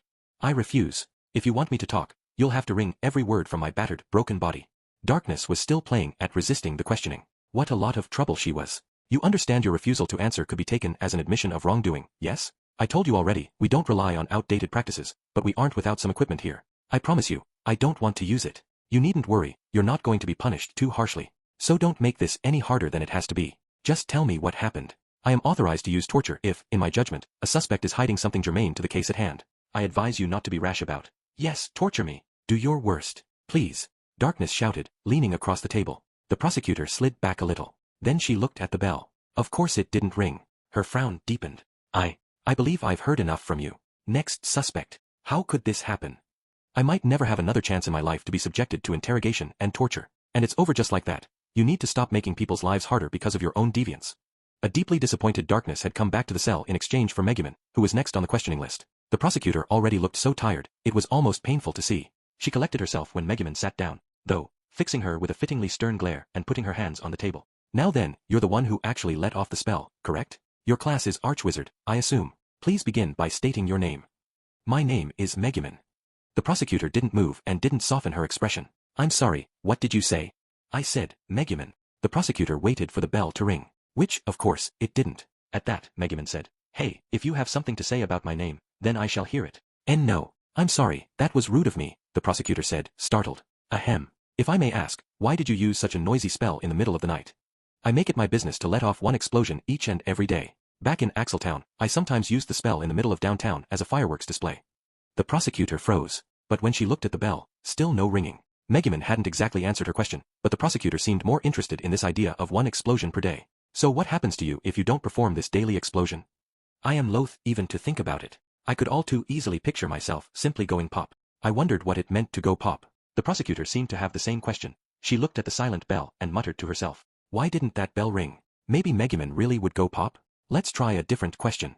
The very act of using explosion magic in the middle of the night. What do you think about it? Do you not feel it's rather bad behavior? I do not. The reason is that I was, in my previous life, none other than the goddess of destruction. Thus, I view destructive activity as right and good. As Megumin babbled, the prosecutor glanced at the bell again. No ring. Maybe it was broken? Hey, Aqua, you're looking so great today, a guy could fall head over heels for you. Ooh, what's this all of a sudden? What's gotten into you, Kazuma? Maybe you really are feeling a little jealous about me getting chatted up by those guys the other. Dying. Before Aqua could finish, the bell on the table jingled. Please don't interfere with the questioning. Sorry, I was just making sure the bell wasn't broken. Whoa, hey, stop that. What are you doing? How dare you try to strangle me after I complimented you? Besides, you did the same thing when you thought the bell was broken. I had to peel Aqua off me as she tried to wring my neck. But at least the prosecutor looked relieved to know that the bell was obviously in good working order. All right, I'll ask you again, she said. Why did you set off an explosion in the middle of the night? It almost sounded like she had softened toward Megumin a little bit. Because that is the way I live my life. The prosecutor toughened right back up. She gave the bell a long, hard look. But, next please, she said, drained, her shoulders slumping at the silent bell. My name? Aqua. I'm sort of the babysitter for these three, the overseer, you might even say. The three of us looked at her, shocked. Then we looked at the lie-detecting bell on the table. Miss Aqua. Ahem. That's the same name as the goddess of water, the prosecutor said, but for some reason, the bell didn't ring. Ha. Hey, that thing's not ringing. It doesn't ring so long as the speaker believes what she's saying, Darkness said. Remember how it didn't ring even though Megumin was talking total nonsense? Hey, I shall have you tell me just what total nonsense you are referring to. If that was true, then did Aqua really think of herself as our guardian? I would have to knock the notion out of her later. Alright, let's begin. Why in the world were you where you were at the time you were there? We were keeping our friend, that perpetually horny guy Kazuma over there, clear of the town because we were afraid he might go sneaking into people's houses in the night. Grr. She must have thought she was getting payback on me for that stuff I said earlier to make the bell ring. I assumed that this, like the pronouncement about being our babysitter earlier, was just something she had convinced herself of in her broken mind, but the prosecutor and I both looked at the bell, but it didn't ring. The prosecutor looked at me, contempt creeping into her gaze. It's not true. Seriously, did that bell even work? All right. And why did you use explosion magic in the middle of the night? To protect the city from an encroaching horde of monsters. You heard me. Those three and I saved the day, even though it was the middle of the night. Now Aqua was absolutely lying through her teeth, but still the bell didn't ring. The prosecutor was wilting in the face of the silent bell. You're not lying, it would seem. Incredible. You saved this city? She looked directly at Aqua, suddenly abjectly apologetic. She sat up straighter. Allow me to thank you on behalf of this city. Miss Aqua, wasn't it? And your class is Archpriest. Suddenly, Aqua stood up from her chair, and then, Hehe, Archpriest is merely my disguise. I have nothing to hide. I am myself the very goddess of water. Yes. The goddess Aqua stands before you. We, the prosecutor, and even the guard all immediately looked at the bell, which didn't ring. Finally the prosecutor sighed and murmured, Fa, it's just broken. Why doesn't anyone believe me? A few minutes later, Aqua rejoined us in the cell after the guard had subdued her. Having dealt with my three companions, the prosecutor told the guard to take the tinkling magical item to the back, then rubbed her eyes in exhaustion. I sort of felt bad for her. My pity for the prosecutor moved me to whisper to Aqua as she came back. Hey, why didn't the bell ring for you? Did you use some clever spell?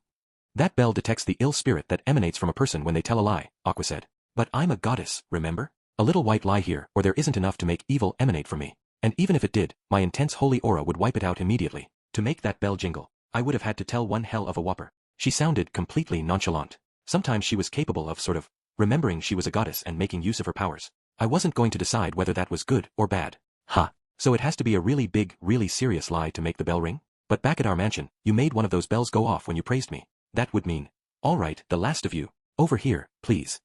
I was about to subject Aqua to an interrogation of my own when the cell door opened again and I was taken over to meet the poor prosecutor, her voice tremendously tired. I am so sorry. I had no idea I was dealing with someone related to both the Dustiness and Sinfonia households. The prosecutor had sure changed her tune in a hurry. It was those pendants that Darkness and Claire had given me. The moment she saw them, the woman just about threw herself on the ground apologizing. Yeah, well, it's true that we set off an explosion in the middle of the night. But, you know, we had a good reason for it. We just can't tell you what it is. Look, your country and ours are allies, right? Nobody's supposed to know we're here right now, so we'd like to keep this quiet. Yes, of course. I understand. This could be a diplomatic incident if not handled delicately. You can spare me the details. Wow. Shows what noble privilege gets you. These items I'd obtained were so powerful, they could even silence a prosecutor. Okay, so can we go home now? I asked. The prosecutor smiled, practically relieved by the question. She made a point of seeing us to the door of the police station, and then it happened. Ma'am, you said this bell was broken, but I'm afraid I can't find any evidence of malfunction. For the time being, I'll have it exchanged for good measure. Hey, put this thing in the storage area, we'll get a new one. That was the guard from earlier, calling out to someone else. At that, the prosecutor looked concerned, probably trying to reconcile that with Aqua's claim that she was a goddess. Then she glanced at me. If I may, the thing that blue-haired woman said earlier, something about you running amok in the town at night on account of your overweening sexual desire. That's a lie. All completely untrue. I insisted, but the prosecutor took a step away from me all the same. I see. In any event, I won't say anything, so. Darkness patted my shoulder. Look, we believe you anyway. You aren't the kind of guy who would do anything to us, even if we were alone with you and completely defenseless. So that's great. Dying. The room was filled with ringing when Darkness spoke. The prosecutor took another step back. No one believes that Kazuma is the kind of man who would do such a thing. I certainly do not ever sleep with one eye open when it's his turn to tend the campfire. Dying. Wordlessly, the prosecutor took another step away from us. Then our most obtuse party member clenched her fist and... No, this one I wasn't worried about. I knew it had to be a really big lie before the evil aura would do anything. Me, I trust you too. You aren't the least bit horny, Kazuma, and you've definitely never tried to sneak into Darkness's bed, and I know that if anything, you're actually too kind and caring. Everything I said earlier was a complete and total lie. Ding, ding, ding, die-thing. Ding this, ding that, stop with the ringing already. Is that how you see me, you bunch of lousy? But I am slightly realistic about myself, so I'll change. Just stop saying that stuff, I'm sorry. 5 Iris was waiting for us, tears in her eyes, when we got back to the inn. Elder brother, thank goodness you're safe. When I heard you had all been arrested, I was afraid I would have to break you out even if I started a war. In the process. Alright, calm down. I'm fine, everything's fine, nothing happened to us. It took a little while, but my militant martial princess finally got herself under control. But why in the world did you get arrested at all, elder brother? An employee here at the inn informed me that you had been taken in, but they didn't know any more than that. We had pursued our plan in secret, but Iris was too smart and too sharp not to figure it out sooner or later. When we explained what had happened, she looked at the floor, motionless. Darkness reached out a hand placatingly. Lady Iris. I apologize for undertaking this action with Kazuma without consulting you, but I assure you, I thought it was for the best. Full, Iris murmured instead of answering. Lady Iris. Darkness asked again. Shameful, Iris repeated, perfectly loud enough for us to hear this time. At that, Darkness, with no trace of her usual stupidity and nonsense, bowed down in front of Iris. I give you my most heartfelt apology, Lady Iris. Our indiscretion in this matter was entirely my own doing. I beg you to. But Iris silenced her with an upraised hand. It was myself I was calling shameful. I was hardly able to get anything from our negotiations and had to let my elder brother do most of the work. And then when I was unable to achieve my original mission of getting additional funds, I simply shut myself in my room, downhearted. Even though I had hardly even tried anything. No, Iris, you tried really hard. If you hadn't been so strong, none of those contests would have taken place. Despite my feelings though, Iris shook her head. While I was in here sulking, you and Lalatina put yourselves on the line, elder brother. That should have been my job. No, actually, a princess shouldn't be doing stuff like that. But I didn't think that blunt comeback was the best thing for Iris right now. Then Iris picked up the sword leaning against the wall nearby and turned to Darkness, who was still kneeling. Lalatina Ford Dustiness. I shall now attend the castle. Accompany me. Lady Iris. Darkness looked up, surprised to suddenly be called by her full name. When she saw Iris's face, her cheeks flushed, and she gave a bow of her head befitting an actual knight. I am going to ask that Prince Levy provide us the additional funds. Indeed. This was not the Iris I had first met, and it wasn't the one I'd come to know, with her easy laughter, quick anger, and curiosity about everything. On the very name of Belzerg, by the blood I have inherited from the hero of old. Whatsoever I need do, I shall have that money, even if I must force the matter. Truly, you are a woman of resolve, Lady Iris. I, Lalatina, stand ready to defend you, come what may. The Iris I saw now was without question the descendant of an old hero. She stood with her blue eyes blazing, a warrior queen on the cusp of battle. On the huge main street leading to the castle, Iris moved like a gale, a force of nature passers-by instinctively gave a wide berth. Kazuma, get a load of Lady Iris today. Ah, to see my mistress walking so proud and so tall. As a noble charged with protecting my nation, I've never been happier. Darkness, sounding a lot like the Iris-obsessed, white-suited Claire, walked a half-step behind the princess. Even she looked different than usual. Gotta admit, Iris is looking awfully cool, but your typical absurdity kind of offsets it. You're not much of a squire, but you're all she's got, so straighten up a little. That struck a nerve. Darkness bit her lip, but at least she was self-aware enough to wipe the grin off her face. I continued, so, what, does Iris have some sort of plan? She said she would do whatever she had to and force the issue if necessary, so? You guys gonna storm the treasury, or something? You impudent fool. I can't believe you think Lady Iris would ever stoop to such a thing. But if she plans to do whatever she has to, then I assume she's got some options in mind. I've heard of something Belzerg used to do back when it was first founded and had no money. Well, if there's such a great plan around, freakin', tell me about it already. But it happened before I could get out the words. Is something the matter, Princess Iris? I'm afraid the prince has specifically ordered us that neither you nor any of your associates are to be admitted to the castle, so I beg your forgiveness, but, Exterion! No sooner had we arrived than a guard tried to stop us. A guard Iris summarily ignored as she sliced open the great castle gate. The huge, seemingly impenetrable door collapsed in a single blow, falling to the ground with a dull thud. Princess Iris. What in the world? Iris continued to ignore the confounded soldier as she strode boldly through the now open gate. The guard, realizing he wasn't up to handling this alone, grabbed a whistle hanging around his neck. Phui! The high-pitched sound echoed all over the castle grounds. The path to the audience chamber was shin-deep with toppled knights and soldiers. Struck with the flat of Iris's blade, they grunted and groaned. Why you can know what this means, don't you? Stammered the prince. He stood in front of Iris, desperately trying to keep his cool as he faced her unsheathed sword. I whispered to darkness beside me. Hey, I know I said this before, but are you sure we're really necessary here? Hush. Be quiet. We've got him right where we want him, she said, but the flush in her cheeks hinted that she got what I was saying. Aqua, sticking close behind me, was put off by Iris's display of violence. Hey, Kazuma, I'm starting to get worried about Emperor Zell. I want to go home and check on him. I'm sure he's crying his fuzzy little eyes out over how much he misses me. I'm pretty sure he forgets everything about 3 seconds after he learns it, so I wouldn't worry about him. I took a firm hold of Aqua's feather mantle to keep her from fleeing the scene. Things seemed to be heating up with the prince in the meantime. Now, you listen to me, you despicable curs. You know this amounts to a declaration of war. And I'm sure the other countries that support you won't stand idly by, either. This is going to be a major diplomatic. Prince Levy. Iris silenced the overexcited ruler with nothing but his name. Behind the boy, the prime minister was backing away uneasily. I only wished to speak with you. I apologize for the more uncouth among my actions, but then, as you say, my people are but barbarians. Could I not urge you to overlook what I've done as the indiscretion of a simple rube? The prince nearly lost his head with rage. Wah! That's the stupidest excuse I've ever. If such excuses will not prevail, another voice now spoke quietly, not Iris but someone behind me. Megumin took a big step forward, her eyes bright red, her staff upraised. Then, my explosion magic and Iris's blade together shall bring this country to ruin. What did you say? Megumin, my friend, I must beg you not to be so hasty. I have no intention of doing any such thing. Iris shoved Megumin back, out of the spotlight, but now her momentum was gone and she blushed a little. And what exactly do you intend to ask for? I assume you're after more money, but no amount of threatening will squeeze more cash out of me. Even cornered, the prince was still a royal. He didn't give a single inch. This is something my nation, Belzerg, used to do often, back when we were a new country and without money. Iris drove her sword into the floor of the audience chamber. Tell me, what is the largest, most dangerous, most destructive monster in this country? She was looking straight at the prince. I, Iris' stylish sword Belzerg, shall slay it, I vow. Then she grinned. Chapter 5. A full stop for this ridiculous plan. 1. A dragon. It was the most major of monsters, a creature known to every single person not just here in this world but also back on Earth, where dragons didn't even exist. It was the biggest, baddest, most fearsome monster around. Anyone who killed one deserved to be called a hero and could demand any reward they wanted. And we were hunting the king of dragons. No no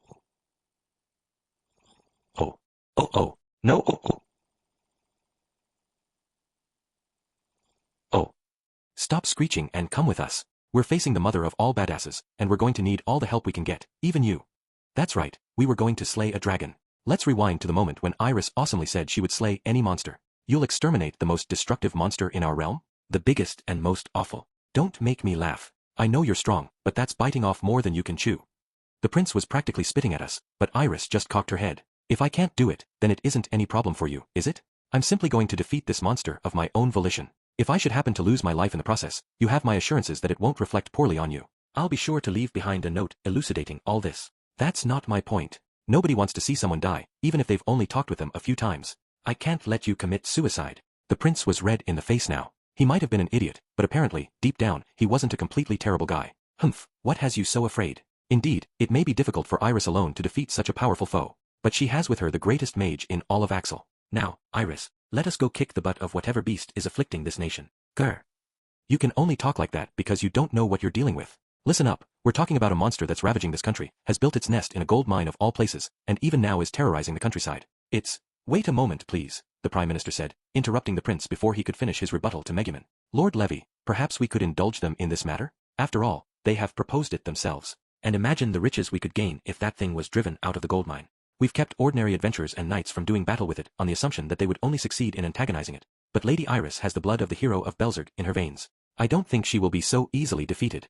He was kind of leering at us, but I had no idea why. The prince, making no effort to hide his annoyance, snapped, "Fine, do whatever you want."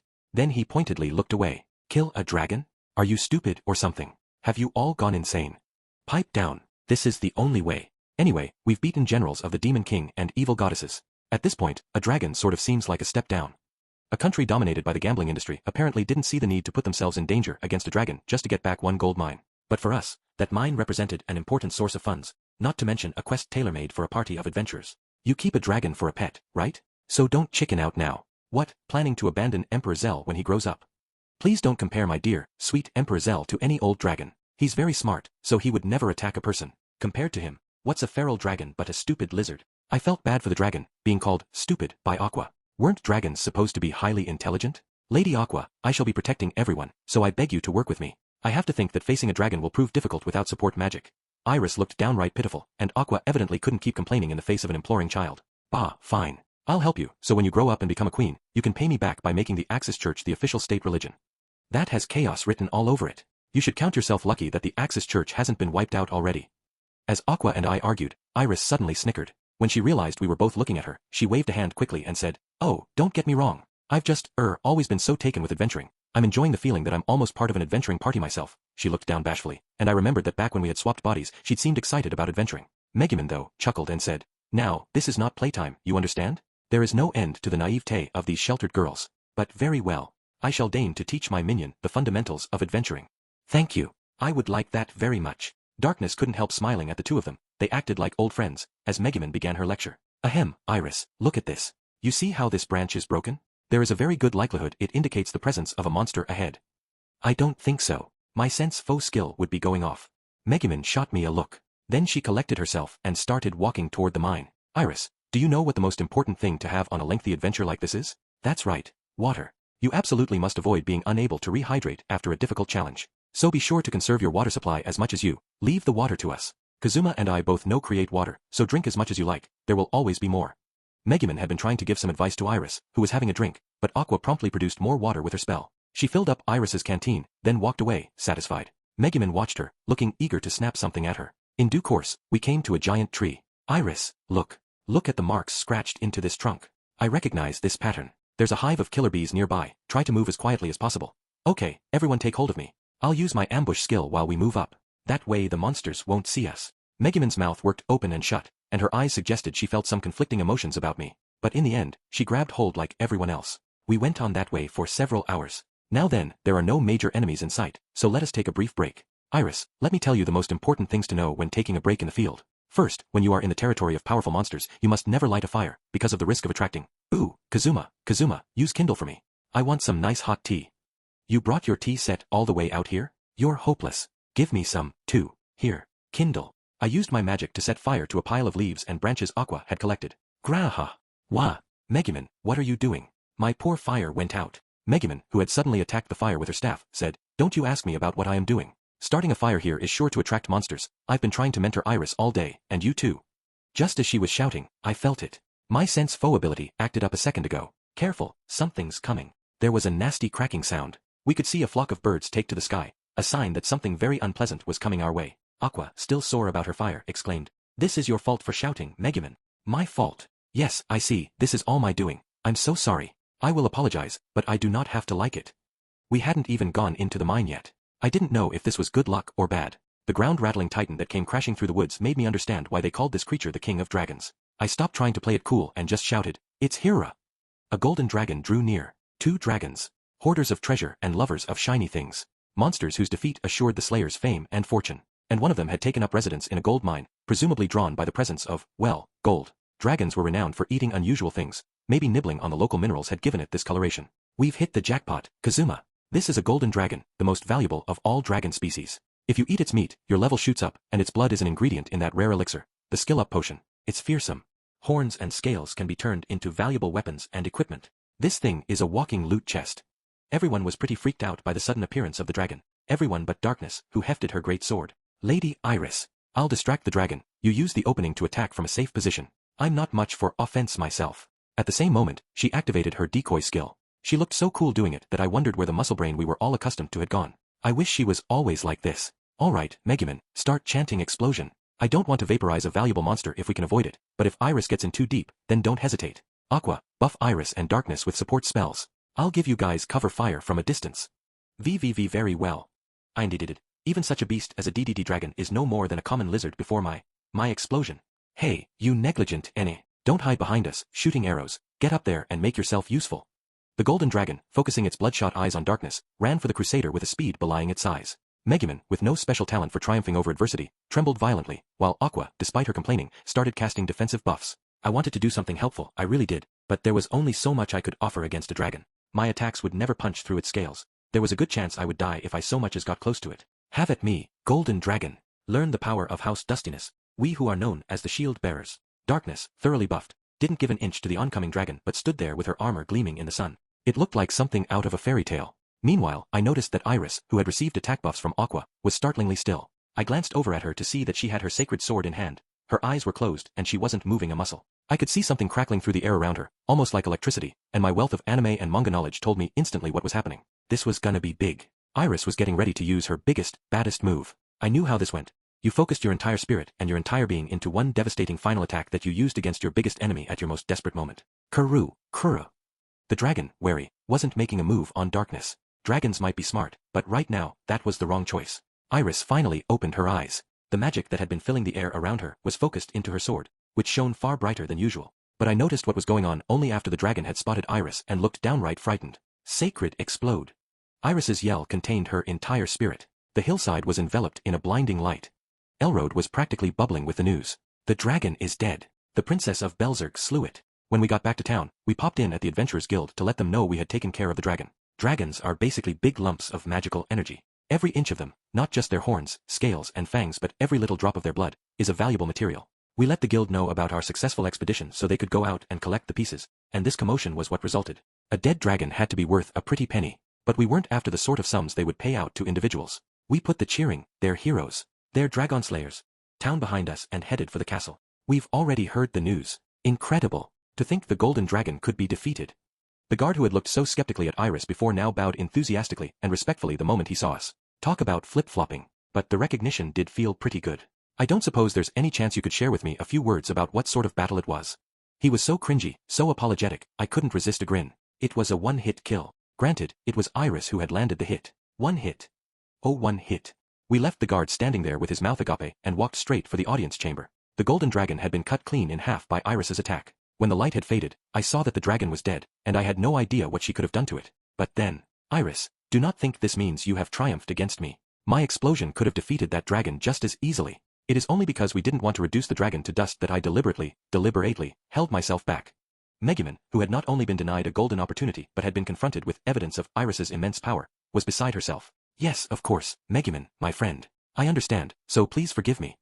I don't believe I shall. What is this sacred explosion of yours, and how dare you give it a name that suggests it surpasses even explosion? I shall not allow you to use it again. The name is actually Sacred Explode, and I've heard it doesn't have anything to do with explosion.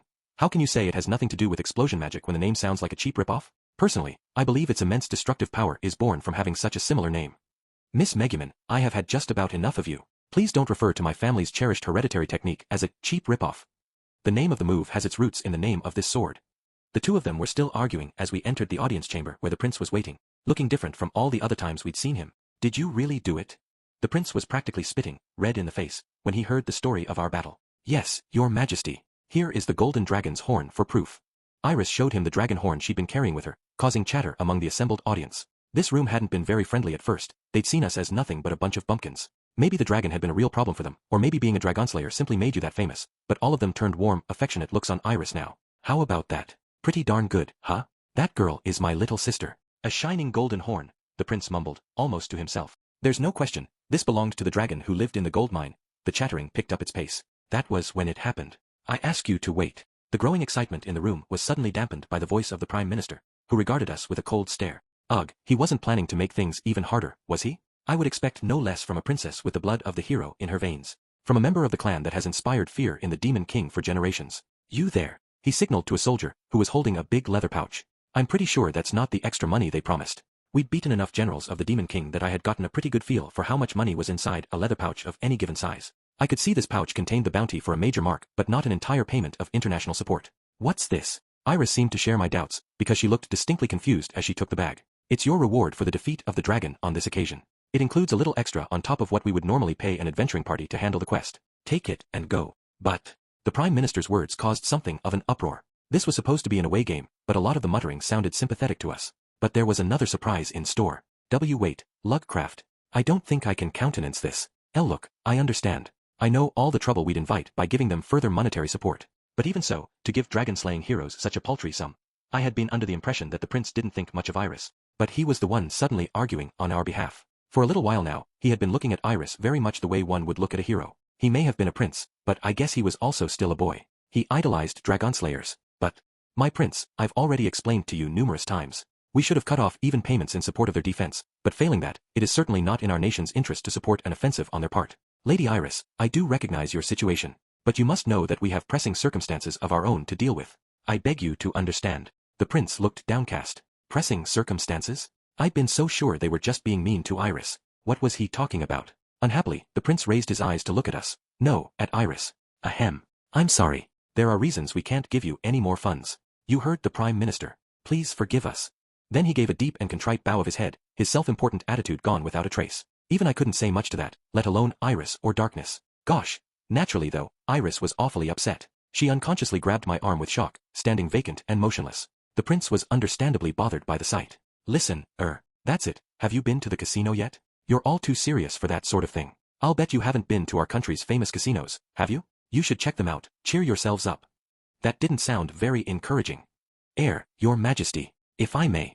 HRM? What is it? Your little sister and I have no further. No, I said, knowing that I was speaking out of turn. It's about the casinos. I'd like to go big before I go home. Is there any way we could, get a free pass to the biggest, bettingest casino around? Your little sister is in the dumps, and that's how you act?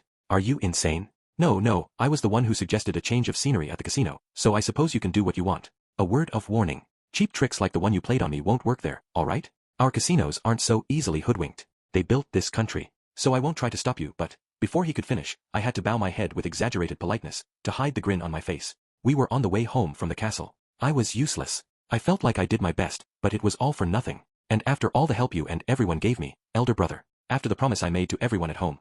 Iris was walking at the tail of our party, sunk in a deep depression. Darkness, maybe hoping to cheer her up, was about to call out when, Kazuma, isn't there something a big brother can do at a time like this? I cannot stand to see my minion in such low spirits. Who exactly did she think I was? I wished there was some way I could immediately turn to me every time there was any kind of problem. Aqua, who clearly hadn't followed everything that had happened, was walking at the head of the group, humming a short tune. I turned to my little sister, plodding behind us. Yo, Iris. She flinched and drew into herself at that. She clenched her fists and dropped her head, probably worried that I was about to yell at her because things had gone so poorly. But I said, I think you killed it in there. I mean, you're a dragon slayer now. That makes you a certified hero, and you can't do much better than that. I won't let anybody make a stink when you've got that sort of record. Darkness gave a vigorous nod of agreement. He's absolutely right, Lady Iris. You did your very best. When we get back home, I, Lalatina, shall tell everyone how bravely you fought the... So, Iris. I cut off Darkness, plopping a hand on my little sister's head. You just leave the rest to your big brother. Then I smiled at her. Hey, Megumin, that's the pat and smile. He's trying to use the legendary skill that causes girls to fall in love with you instantly. Okay, so I wasn't not hoping for that. But I wished Aqua could read the room. 3. Just leave the rest to your big brother. That's what I'd said to Iris, and I went on. I have an idea, I'd said. Why, you looked so cool, you got my hopes up, and now this. The answer was blindingly simple. The casino. With my naturally high luck, gambling was the perfect way to make money. Darkness wasn't especially happy to learn that we were pinning everything on something you could hardly even call a plan, but she didn't have any better ideas, so she had to go along with it. Say what you like, Darkness. I think this has an excellent chance of working. You're nuts. Going to the casino when you need to make money is the definition of a bad idea. I'm so sorry, Lady Iris. More fool me for having trusted this man. Iris, though, shook her head at the frankly very rude Darkness. No, Lalatina. I agree that this is a good idea. Why you do, Lady Iris? Darkness was completely thrown by this unexpected answer. I have to beg you to reconsider. We have the money from the dragon that you risked your life to get, along with the support you won from the prince. I grant it isn't as much as we need, but compared to the impossible situation we were in when we first got here. Darkness was trying to get her to think rationally by emphasizing the success Iris had already had. The princess, however, took Darkness's hand gently and said, Lalatina, Lady Aqua, archpriest of the Axis Church, once told me, if all seems lost, just give it a shot. If you screw up, you can always run away. That is poor advice, Lady Iris. Don't let yourself be contaminated by the Axis Church. I took Darkness's shoulder. Don't grow up to be hard-headed like this lady, Iris. Come on, here's the casino. Casinos are fun. What do you mean hard-headed, you lout? I ignored the still enraged Darkness, took the bag of support money from Iris, and traded it for a boatload of chips from a clearly startled clerk. The first thing to do would be to shut Darkness up. It was going to be all right. I was a close personal friend of the actual goddess of luck, after all. I sat down at the roulette table and hefted about a third of my massive supply of chips into my hands. Everyone who saw me, including Darkness, goggled. Only Iris watched with an expression of absolute seriousness. Hoping to reassure her and picturing my surprisingly combative chief, who might be looking down on me at that very moment, I said, Iris, let me reiterate, contests are meant to be enjoyed. There's a special phrase you're supposed to say at times like this. I learned it from a friend with even better luck than mine. I put all my chips on red. Then, loudly enough that surprisingly mischievous goddess in heaven could hear me, I needed only a little bit of help, I exclaimed. Let's give it a shot. A massive crowd had gathered around me. Every customer in the casino seemed to be watching the roulette table. Ahahahaha. A win. Another win. Good lord, Kazuma, you have the best luck I've ever seen. I would follow you my entire life, as long as we never left the casino. Hey, quit acting all satisfied over my victory. What if you jinx me? I'd gotten a windfall. The roulette dealer was almost in tears, but I had no reason to stop now. Hey, get me another coffee, I said to Darkness, who had completely calmed down and now listened to everything I said. Sure thing, right away. I had been having her focus on bringing me caffeine to keep me awake and alert. When I'd won my first bet, she'd let out a sigh of relief. When I'd gotten the second one, I could see her exhale and smile grimly. Got it. I mean, here it is, sir. Here's your coffee. Excellent. The third time, she'd let out an audible wow. And by the fourth and fifth times, she had been practically immobilized with amazement. Excuse me, sir. When I raked in my seventh and eighth piles of chips, the dealer looked at me with distinct respect. What's up? If you tell me I can't bet anymore, I won't listen. You would never tell a customer who was losing big that you couldn't accept any more bets from him, would you? I pulled out a bucket of clattering chips and placed it on the table. I think it's time to start getting into some bigger bets. If I'm not mistaken, odds double if you bet on both the color and the number. Right, sir. Please, any more bets and... A guy who had been watching us from the crowd for a while now came over to me. I assumed he was the manager, because he was white as a sheet. If this had been a private establishment, I might have taken pity on them, but unfortunately for them, this casino was state-owned. I could take them for all they were worth and the only real victims would be that prince and his prime minister, i.e. no one I cared about. I made a show of sipping the coffee Darkness had brought me, then pulled out the two pendants around my neck. Hey, you know what these are? What? Crests of both the Dustiness and Sinfonia households, the most powerful families in Belzerg. The manager, who clearly did know what these were, went even paler. You got it. I have two major noble houses standing behind me. Hear what I'm saying? If you tell me I can't bet anymore, then I'm willing to bet there's going to be a diplomatic incident. HRK. The manager ground his teeth but backed away, glaring at me. I win, again. Iris had been watching excitedly. Now she took my hands. Amazing, elder brother. I heard you had good luck, but I never imagined it was this good. With this kind of fortune, maybe you should have skipped adventuring and made your living at the casino. Live the gambling life, huh? The thought had occurred to me, but if a trouble magnet weak-ass adventurer like me started winning big at the casino, I was sure someone would come after my life. Anyway, this sort of thing only works when you do it occasionally. When you get greedy and try to keep the gravy train rolling, that's when the trouble starts. The whole reason I could even do what I was doing at that moment was because I had the backing of a princess and two noble families, plus the pretext that I was trying to raise money to fight the Demon King. Otherwise, I was pretty sure Lady Eris would have taken me to task for this little show. Nah, games of chance aren't my calling. You know me, I live to adventure in order to defeat the Demon King. I made sure I sounded as cool as possible. Iris turned eyes sparkling with respect on me. I put the bucket full of chips on black 6, sending a murmur through the crowd of onlookers. Now spin that wheel. Sweating but unable to say no, the dealer picked up a ball. I'll take that same space. Ha! Before I could stop her, Aqua had put her chips on black 6, too. At the same instant, the ball went plummeting onto the wheel, where it spun crazily. You! I told you not to get cocky. This isn't a game. Why can't I bet, you stingy Enid? I've been losing every round. I need to make something back. As I was busy yelling at Aqua, the ball slowly came to a rest. Red 5. Look at Thayet. Wah! I lost all my allowance. I motioned to Darkness to drag Aqua away. Hey, Darkness, please. I have to make some cash here, or I won't be able to buy Emperor Zell a souvenir. Lend me some money, please. I'll pay you back when I win. I'll buy you a dumb souvenir. Just get over here. Our nation's future is at stake. I composed myself as I watched Aqua being dragged off. Now that the goddess of bad luck wasn't sitting next to me anymore, I should be able to get my groove back. Kazuma, the way to get back what you lost is to make a Bayig bet. All the chips you have left. No way. Unlike you, I'm trying to be serious about this. Hey, don't grab my chips. Darkness, get her out of here too. While Darkness handled Megumin just like she had Aqua, I put down a bet on black 8. It's on. That night. Ooh, Kazuma, you were so cool today. Hey, you know what? There's something I've always wanted to tell you. Heap all the praise on me you want, I'm not going to give you any money. Besides, you just copy my bets. Oh look, right on schedule. We were heading back to the inn after a day of winning really, really big when something totally predictable happened. Hey, you there. Got a moment? Several masked men blocked our path. When Iris saw them, she looked up at me with genuine respect. Elder brother, that's incredible. You even foresaw this. Right. I told you, they'll 100% try to ambush us. These guys are hired muscle from the casino. The men shook their heads almost frantically. And no, we ain't. We're bandits who heard you came into a lot of cash. Leave the money with us and no one gets hurt. Come on, we'll spare your L. I ignored the man and took out some bind wire. Alright, guys, let's tie up these suckers and get one of those magic bells that jingles when you tell a lie. If the country or the casino is behind this, we'll make a big stink about it and squeeze even more money out of Elroad. That caused not only the men in front of us but, for some reason, my companions, too, to stare at me wide-eyed. Kazuma, you. So this is why you wanted to take dark backroads to the inn. And why you had aquabuff you and why you insisted on full armor and equipment even though we were just going to the casino, Darkness murmured. The men took a collective step back and held a whispered conference. This could be trouble. I feel like we're the ones who got trapped here. And ain't that a crimson magic wizard over there? Plus 2 girls with blonde hair and blue eyes. And you know what that means. Shit, there are nobles here. A lot of nobles are nothing to sneeze at. Well, this wouldn't do. They're thinking about running away, I announced. Don't let him. They're worth a fortune. Don't hold back. If worse comes to worst, we've got Aqua's resurrection. Then I turned toward the men. Run for it. This guy is trouble. He said he's got resurrection or something. He's gonna eat us alive. Don't let him catch you. Run like the wind. Wait for me. I guess I was right about these guys, because they ran for the hills. You know, Kazuma, I'm not sure I like you bringing resurrection into all this. Ah, I didn't really mean it. I was only trying to scare them. Seriously, I don't have the nerve to. Geez, why are you looking at me like that? It's true. Suddenly I was the villain, and I had to walk things back in a hurry. For after that, I started going to the casino on a daily basis. He's here. The blood would drain from the manager's face as soon as he saw me. At first, I think they assumed I couldn't keep winning like I had been. Whenever I would show up, the manager would just watch from afar, storm clouds on his face. But as the days went by and the winnings I took home got bigger and bigger, he started to realize this was no laughing matter. Honored customer? You're so strong, and I'm afraid if we allow you into our establishment anymore, we'll go broke. We're prepared to offer you a small honorarium, but I must ask, this is a state-run casino, isn't it? You can't go broke. In the black, in the red, it doesn't matter. Plus, the prince himself told me to cheer myself up at the casino. Get a load of this. It's a special VIP card he gave me. The prince.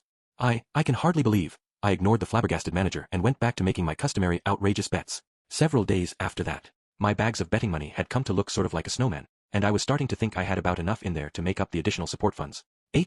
Honored customer. Let me be quite honest with you. We are considering closing the casino for a while, starting tomorrow. Seeing as you seem to be, one of our most regulars, sir, I thought we should let you know. Ah, is that right? Well, I came here ready to stay a few years to make all the money I needed, so I don't mind waiting. But if the casino's closed for too long, isn't that going to impact the country's bottom line? A few years? I had them so desperate, they were ready to close the place to get rid of me. Sir, I beg you, please, no more. My superiors take me to task every single day. Please forgive me. Don't worry about it. I've got the prince's blessing, after all. You got a problem, take it up with him.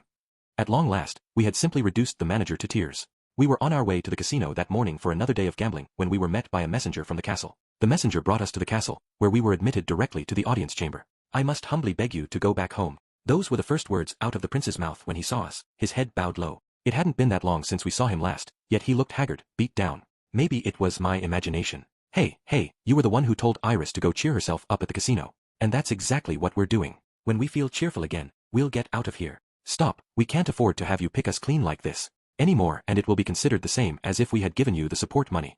Well, yeah. So you call yourself the country of casinos, but when somebody wins big, you send them home? That sounds pretty sketchy to me. We're just enjoying ourselves at your establishment. You got a problem with that? Listen, Elroad has circumstances of its own. Yeah, you keep alluding to them, but that didn't have anything to do with us. These circumstances, what are they exactly? Could you possibly tell us about them? Iris asked, stepping forward. The prince looked unsure for an instant but then said apologetically, No, I'm afraid he didn't make it to the end of his sentence. This nation of ours is engaged in negotiations with the Demon King. The Prime Minister looked at us with total calm, despite the staggering thing he'd just said. The crowd didn't so much as stir, indicating that everyone in the room already knew about this. Luckcraft, you. The Prime Minister kept speaking, cutting off the nervous prince. Our nation is conducting peace talks with the Demon King's army. They would prevent his forces from moving against Elroad even if they should triumph over Belzerg. Our side of the bargain is that we will no longer provide you aid in your struggle against the Demon King. He sounded so nonchalant. Darkness bared her teeth at him. You monster, you can't trust anything the Demon King says. As a member of the human race, you should be ashamed of yourself. But it remains a fact that Belzerg has reached an impasse with the Demon King's army, the Prime Minister said to the obviously enraged crusader. You're at a stalemate, and there's no way to know which of you will prevail. In such circumstances, when one receives an offer of non-harm in exchange for neutrality, it would be foolish to dismiss it out of hand. He frowned so that he at least seemed apologetic. It wasn't like I couldn't sympathize. I didn't want to have anything to do with the Demon King, either. I was puzzling over how to wrap this up neatly when Darkness exclaimed, "You trust the Demon King? Let me tell you something about him. The Demon King will abduct a woman the moment he sees her, any woman, even a child, and make her his plaything. He's a despicable creature who kidnaps princesses and female knights, all to subject them to the most hideous depredations. That's the truth about your king. Such impudence. Wait, where did you even get a story like that?" Truth be told, my experience at the negotiations was that the great king was a very amiable fellow, a demon of the most trustworthy type. I thought the idea of a trustworthy demon sounded pretty questionable in its own right, but anyway, the Prime Minister was obviously keen on the Demon King. But where did I get it? I think that story is one of the more well-known ones. Some people also say that he's into little girls, some say that he's the biggest pervert on the entire continent and loves freaky roleplay, and some even say that he's gay. I mean, I've heard all kinds of stories. Who has been spreading these ridiculous rumors? For some reason, all this really seemed to tick off the Prime Minister, but Aqua, standing there with a big grin on her face, announced, "That was the Axis Church. My children have been telling the stories I made up about him. Say, are you sure it isn't your fault the Demon King is so bent on attacking us?" I said. The Prime Minister held his head and shook when he discovered that this was the doing of the Axis Church. A strike against someone you had chosen to trust was essentially a strike against you, so I could understand why he might want to make excuses for his negotiating partner. But still, at that moment, Iris said, Prince Levy? I think I'm starting to see the situation here. You've been told that when Belzerg is defeated, Elrode will be next, and if you want to avoid that fate, you must work with the Demon King. Isn't that right? If, as the prince of this nation, you've considered the matter and feel this is the best way to survive, then I won't press you on it any further. As ever, she sounded sweet and selfless, eager not to say anything that might hurt her listener. So I beg you to put your mind at ease. I'll speak to my father to ensure this will not harm relations between our countries going forward. I think of myself as, if nothing else, a fine judge of character. Did you know that? I've known from the moment we first met that you don't actually hate me, my prince. I don't say that to sound pretentious. It is just a feeling. The prince looked at the ground when he heard that. The royal family of Belzerg is very strong, Iris said. So much so that we would not be defeated by the Demon King's army even without support. So, her voice was gentle, like she was comforting a wounded child. Please don't look so pained. Then she gave an absolutely innocent smile. I'm given to understand that in the wider world, I'm known as the idiot prince, the young man admitted, sitting down on his throne. He looked at everyone around the room. I don't think any of us was expecting this change of topic. They say I wash my hands of politics to spend all my time gambling. Finally, he turned to Iris, who was standing with her mouth open, and gave her a grin that, for once, made him look like a boy his age. How about you make one more bet with me? No tricks this time. And if you win just one more time, I'll place my bet on Belzerg defeating the Demon King. My prince, the Prime Minister said in an agonized voice. But the prince was already pulling out a coin, hiding it behind his back. Then he thrust out his closed fists at me. So which hand is it in? 5 that night. It was that awkward time when it was too early to go to sleep but too late to start anything else. I assume I don't have to spell out how my little contest with the prince ended. The Prime Minister threw a fit, but His Majesty's entourage looked surprisingly happy about the outcome. For all the rumors and talk, they seemed pleased that the person they served had finally made a decision of his own. I had a feeling the idiot prince talk might die down after this. So, in the end, defense payments for the fight against the Demon King would continue as they always had. We were also promised a large sum of money in the near future to help with an offensive. And on top of all that, Iris was bestowed with the nickname Dragonslayer. So it was a pretty great result all around. There was just one thing still bothering me. The prince seemed a little too interested in Iris. He had been putting on the whole mean guy act since our first meeting merely to drive a wedge between our two countries, but after everything was resolved, we had another big feast, and this time, he seemed pretty darn friendly. That's right, there was an out-and-out reconciliation between the two of them. I thought back to my original plan. After all, the whole reason I'd come along in the first place was to keep Iris from being given away to some know-nothing from nowhere. I'd been relieved to discover on our arrival that the prince himself didn't seem very interested, but now I recalled my mission. What to do? Maybe I should use steel on the little punk right in front of Iris and leave him half-naked? No, that would be bad for Iris's education, showing her something sick like that. But this is a prince we're dealing with. I can't get too rough. I was muttering to myself, in bed in the room the Prime Minister had given me for tonight, when it happened. There was a soft knock on the door and a voice from outside. Kazuma, are you there? There's something I'd like to talk about. May I come in? It was Megumin. I hadn't locked the door yet, since I wasn't planning on going to sleep for a while, so I just called, "It's open." I'm sorry. I know it's late, Megumin said quietly as she came in, her cheeks a faint red. I wondered what she could want. Was she here to thank me for what I'd done for Iris? Yeah, the two of them seemed to be up to something on the sly. This would be the perfect opportunity to quiz her about it. But just as I was thinking that, ahem, may I sit next to you? Megumin asked, and then without waiting for an answer, she came and seated herself on the bed. Geez, she was sitting awfully close to me. Then it hit me. I remembered something from before. What had I said to Megumin? I think it was, if you ever feel like you're finally free of the bad feelings surrounding you and that woman, and you come to me just because you want to be with me, I won't have any reason at all to say no. And she'd said, is that so? When that time comes then, I'll visit your room again. My heart rate shot through the roof, but I said as calmly as I could, sure, go ahead. And what brings you here tonight? Can't sleep and looking for someone to play a game with? I think Iris is a better opponent for you, closer to your ski. Megumin slid closer to me, cutting me off. Maybe it was excitement that made her eyes look so red. It was obvious from her expression that she wasn't going to get any of my jokes right now. I swallowed. She said, I want you to sleep with me tonight. Or, would you, rather, not? Her voice got smaller and smaller, her hand squeezing mine gently as she looked away in embarrassment. At long last, the day had come. After so much waiting and delay, the moment of my triumph was here. But calm yourself. The first thing to do was to lock the door, make sure no one could barge in. Then, as the older partner and the guy, take the lead, totally cool and not freaking out at all. I put my hands on Megumin's shoulders, shifting her gently away from me, then went to lock the door. Kazuma? I'm not as, big as darkness. Is that going to be a problem? No. I'm a man who can love big and small equally. Please don't take me for such a small-minded person. Megumin pulled back a little at my somewhat combative answer. I see. In that case, I'm somewhat embarrassed, so perhaps you could avert your eyes. That makes it harder for me, she said, thrown by my immediate answer. The room is still bright. Please, just a little. Fine, I guess all I could do was obediently close my eyes. I at least wanted to lock the door though. Otherwise, who knew what meddling, moment-spoiling buffoon would show up. So, still somewhat worried but also full of anticipation, I closed my eyes. And, at that instant, I went unconscious. But you. No, Dark. And you. I could hear a man and a woman arguing. I tried to force my pounding head to sort out what had happened. That was when I realized there was a ball gag stuffed in my mouth. What was worse, my hands were securely cuffed, and I had been tied with a rope to keep me from moving. I couldn't toss, couldn't turn, couldn't wriggle my way out, and when I used my skills to help me see in the dark, lo and behold, I was in a goddamn closet. Not this Aga-Yayanyan. As I struggled in the cramped space, I heard the voices once more. BB, but, Kazuma, we come from such different stations in life, it's not that simple. I mean, of course I'm not saying I hate you or anything. I just think maybe it's a little soon for this kind of thing. That was Darkness's voice. But while I was still trying to figure out what she was babbling about, I heard the other voice from outside the closet, and it made my blood run cold. Forget social station. I throw away my social standing and swear to love you and you alone, Darkness. So come on, let's.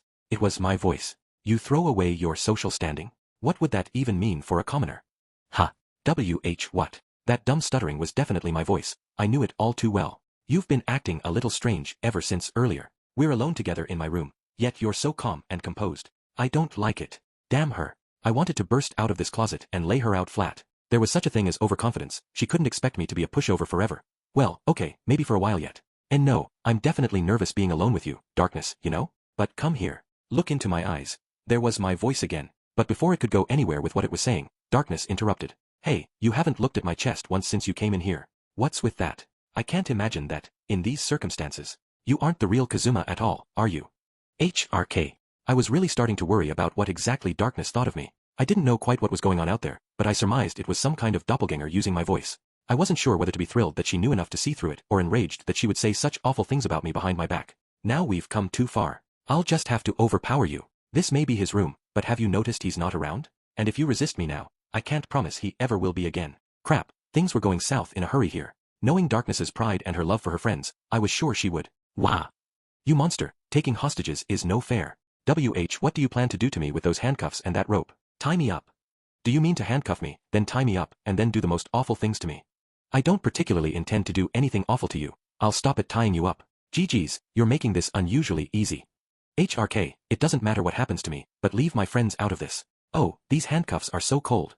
Hey you, keep using that voice and say, haha, that's a good look on you, Darkness. You know what happens next, don't you? Give it a touch of arrogance. Why, you.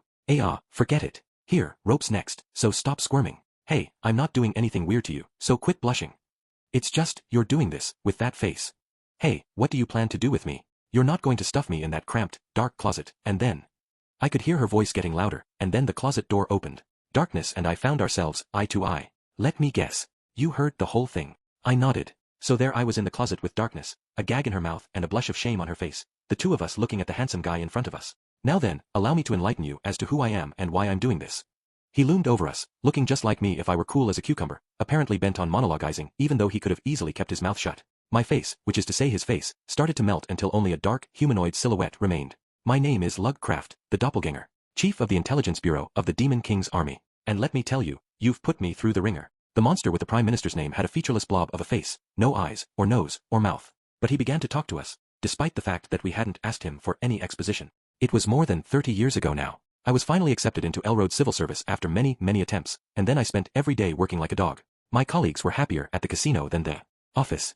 The royal family was mad for gambling, and so were the nobility. You have no idea how I toiled, with them divesting their assets at the gaming tables day after day. There were times when I thought it would do more for the Demon King's cause merely to leave this country to its own devices. I thought he was going to brag, but it turned out to be a sob story. Normally, this was where the villain would share his evil plot with the captured hero right before sending him to his doom. But apparently, this guy just had some things he wanted to get off his chest. Lovecraft, with his tendency to work instead of gamble, quickly gained the trust of the royal family. That was all according to plan. But once he was given a high office and near complete control of the country's politics, he realized the state the nation was really in. Elrode was collapsing under a pile of debt. The royals and the nobles were willfully ignoring it, just gambling away each day. Do you see? These people had gambled away the fortune amassed by their first king at games of chance, and had brought the country to the brink of ruin. And how did they come back from the precipice?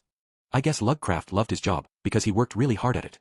He had been sent as a spy, but his inherently diligent nature and overachieving streak led to a meteoric rise through the ranks. At last, he forgot he had ever been a double agent and dedicated himself to the betterment of Elrode. It was only when he arrived at Prime Minister, the highest post in the land, that it occurred to him. I realized that maybe I hadn't needed to do quite so much work. I see. He's not diligent, he's just stupid. Having become Prime Minister, I finally went into action. Yes, the moment had come for me to work on behalf of the Demon King. I'm aware you've been spreading rather salacious rumors about him, but the truth is that he's a fine, upstanding individual whom I'm proud to serve. This tale of woe and work and pride went on for a while longer until Lovecraft finally gave a contented sigh. Phew. I've wanted to unburden myself about all these frustrations for so long. I thank you for listening to me. So he was just complaining. Ahem, now then, I've been considering how best to take my revenge on you lot, who have reduced all my decades of effort to nothing. At first, I was seized by an almost irresistible desire to kill you, but I forced myself to reconsider. This sounded like it was going somewhere strange. Darkness, trapped beside me, seemed to have a bad feeling about it, too. I thought of the thing you would hate most of all. Namely, for harm to come to your little princess, Iris. At that, Darkness exclaimed, Emerf, Emerf, and squirmed violently. But she was tied up so securely, she could hardly move. Ah yes, that's the look. That's the look I wanted to see on your face. Ha ha ha ha, I'll just leave you two here. I shall now assume your identities, find your other friends, and tie them up in the same way. And then, once I've told them the same thing I've told you, I'll head to Princess Iris's room. Lovecraft looked right into my eyes. I'll have to bear with your pathetic body a while longer. BWA ha ha ha ha, yes, that's it. The pain. The suffering. Fantastic. What a jerk, I thought as he assumed my form and left the room. Darkness and I tried struggling for a while, but we quickly saw that we weren't going to be forcing our way out of this one. Lovecraft had been careful to close the door too, so no one could hear us in there. Why couldn't our resident moron show up and spoil this moment? Come to think of it, what had Darkness been doing in my room at this hour? MRF. MRRRF. Whoops. Darkness, the gag still in her mouth, had tried head-butting the door but to no effect. She was on the brink of tears with the thought that her beloved mistress might come to harm, when something in her eyes changed, like she'd had an idea. Could we roll out of here? Maybe with a little more struggling? I made eye contact in an attempt to ask these questions, but Darkness didn't seem to understand. She just edged closer, her eyes bloodshot. HRMF, MFFF. Sorry, I don't know what you're saying. I tried to communicate that fact to her, but Darkness kept huffing and struggling. Finally, inching forward like a caterpillar, Darkness brought her face closer to mine. Really, really close. As in, here we were in a crisis, practically cheek to cheek. Heck, she was almost pressed up against me, and look how close our lips were. I had no way to object that this wasn't the time to be doing this. I just had to abandon myself to HRGH. She bit down on my ball gag. Despite the gag in her own mouth, Darkness was trying to use her teeth to pull the one out of mine. I started nodding in time to her movements, toward me, away from me. Until finally. Kindle.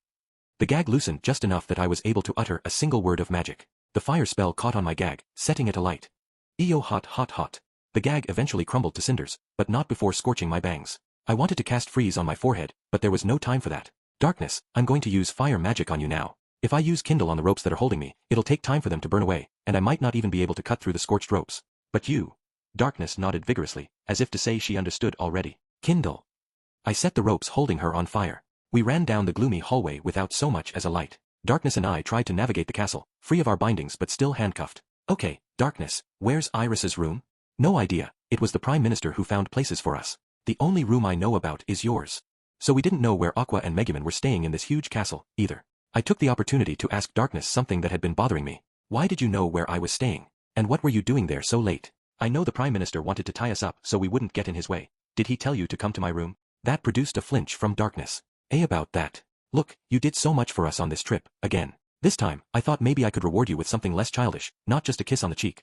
Perv. I knew you were perviness. We're in the middle of a crisis and you were making a booty call. You sick, twisted woman. YYUV got it all wrong. I wasn't going to go that far. I was planning on something a little more softcore. And anyway, it meant I was able to save you, so it was for the best, right? I did seem to remember Darkness saying something back at the inn about wanting to thank me properly this time. I wished she had waited until we were back home to do something so important. Not that I was one to talk, seeing as how I had been about to cross the final frontier with fake Megumin just a few minutes earlier. Ah!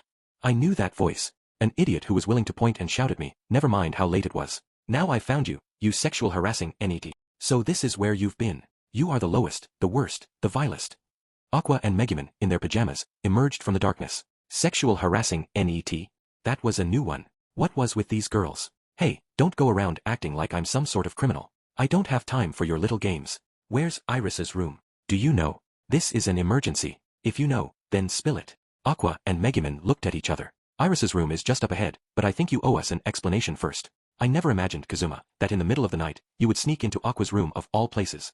I practically exploded at that. Don't screw with me. I have the right to choose who I want to be with. That's rich, after the way you came into my room and tried to chat me up. Aqua said. If Megumin hadn't come by for a visit, I don't know what you might have tried. Darkness and I exchanged a quick nod. Look, we need to get to Iris's room. And I didn't sneak into Aqua's stupid room. I never touched her, even back when we were sleeping in the stables together. Even at my favorite shop, she's the only one I've never picked. You should be ashamed of yourself. You sounded so passionate. And when I shot you down, suddenly nothing happened. If you really wanted to get with me, there are ways, you know, like giving me all your money or bringing gifts of expensive wine. Then I might at least let you hold my hand.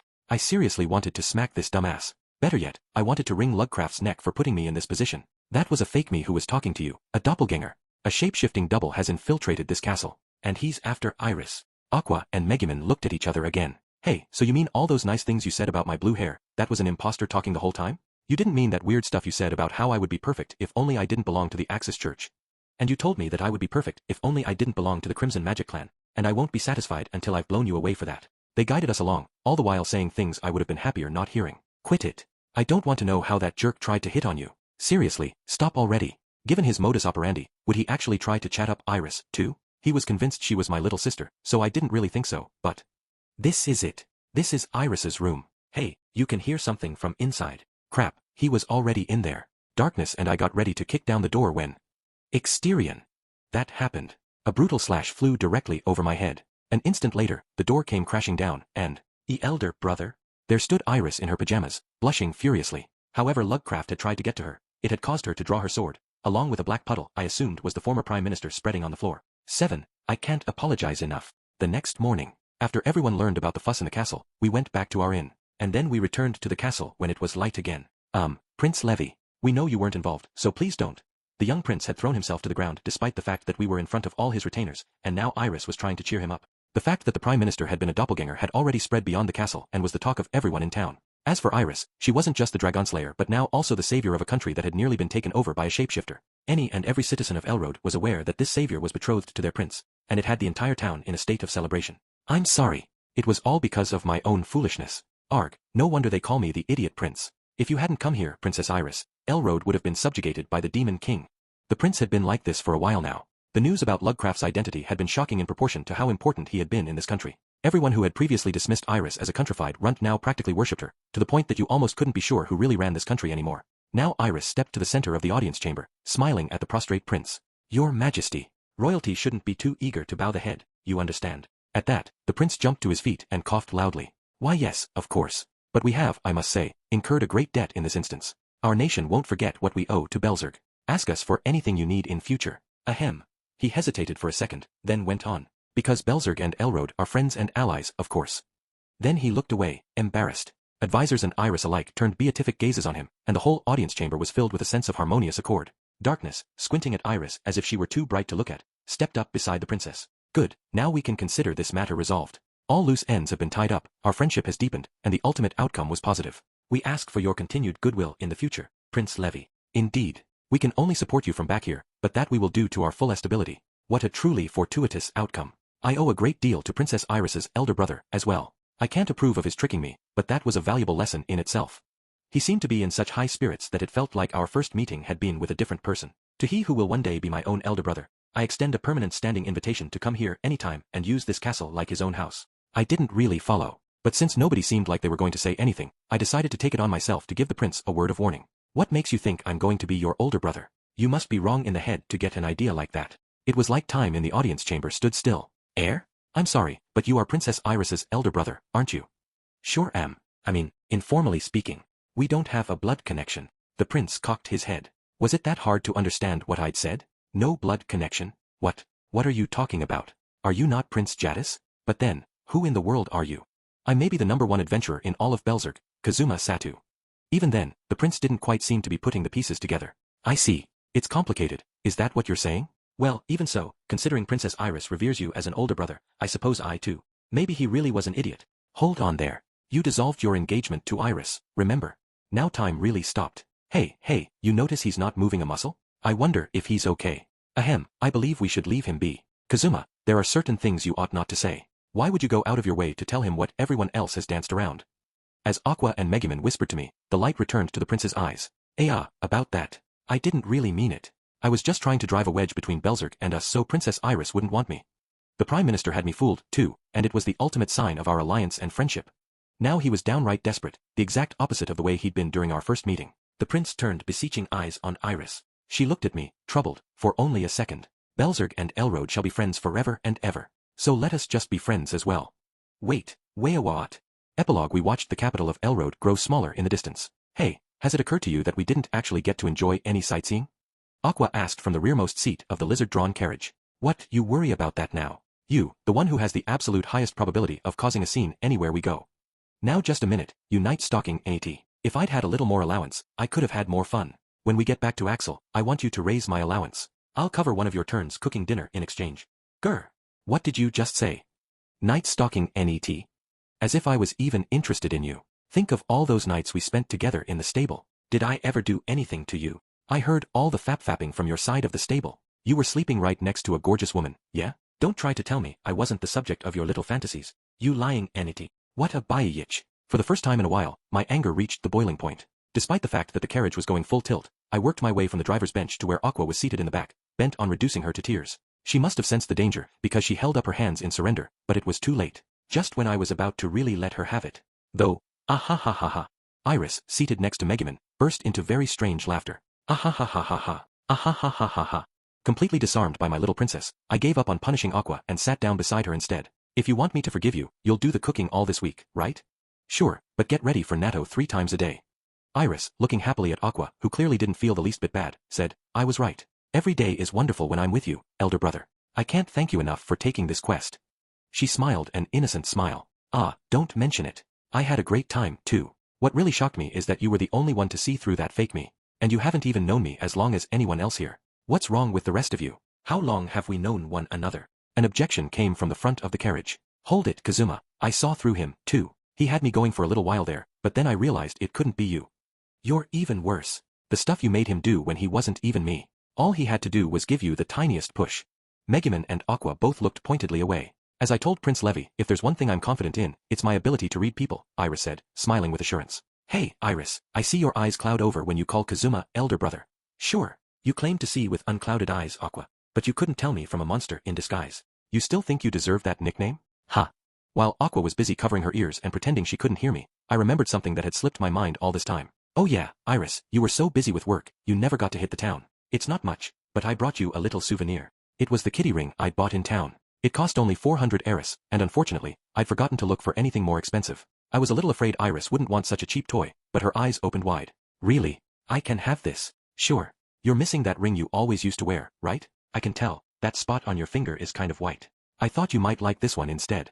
She took the cheap souvenir, cradling it tenderly with both hands. Kazuma, do you have anything like that for me? I think I'm just about the right age to, receive a certain type of ring.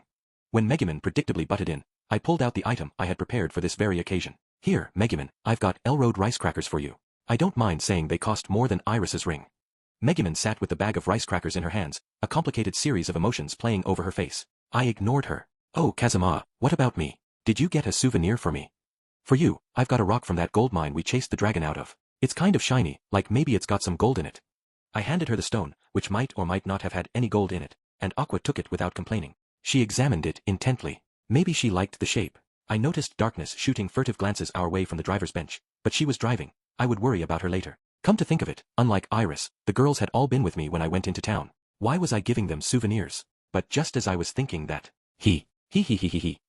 Iris, gazing at the ring like it was a genuine treasure, started laughing.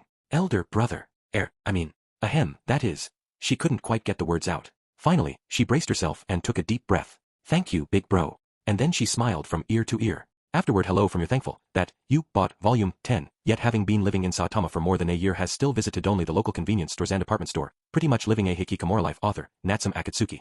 I'm finally living just 30 minutes from Akihabara, but I feel like I hardly go enjoy the city at all. I'm not especially busy or anything. I've got plenty of time to play games at home. Yet somehow, I feel more like a hermit now than I did when I was living in the mountains. Knowing what exactly is happening with your author is highly irrelevant, so let's move on to some other present tense news. Sneaker Bunko's official website, Sneaker Web, is currently serializing an explosion on this wonderful world. This project sprang from a popularity contest held in conjunction with the premiere of the anime. I was going to do a story about the most popular characters. It was supposed to be a bonus story of only a few pages, but we got so many votes in the contest that we thought a mere short story would bring down the wrath of our readers, and we promptly changed over to a web serial. The result is a second spin-off featuring Megumin, the winner of the contest, so if you're a fan of things that go boom, check it out. There's also a whole bunch of manga going on. Monthly Dragon Age is serializing the main series and the anthology collections. Monthly Comic Alive is running the adaptation of Explosion. And on the web, Comic Clear is doing a series of 4-panel gag strips. Perhaps you'd like to take a look? We finally got another Little Sister episode this time around, but in the next volume, the problem children will be front and center again. Enjoy! In this volume, as always, I have to thank my illustrator Kuron Mishima, Sensei, my editor S-san, the designer, proofreader, marketing people, and everyone else whose help was invaluable in getting this book to print. My heartfelt thanks go out to anyone and everyone who was involved in the production of this volume. And above all, my deepest thanks to all my readers. Natsume Akatsuki.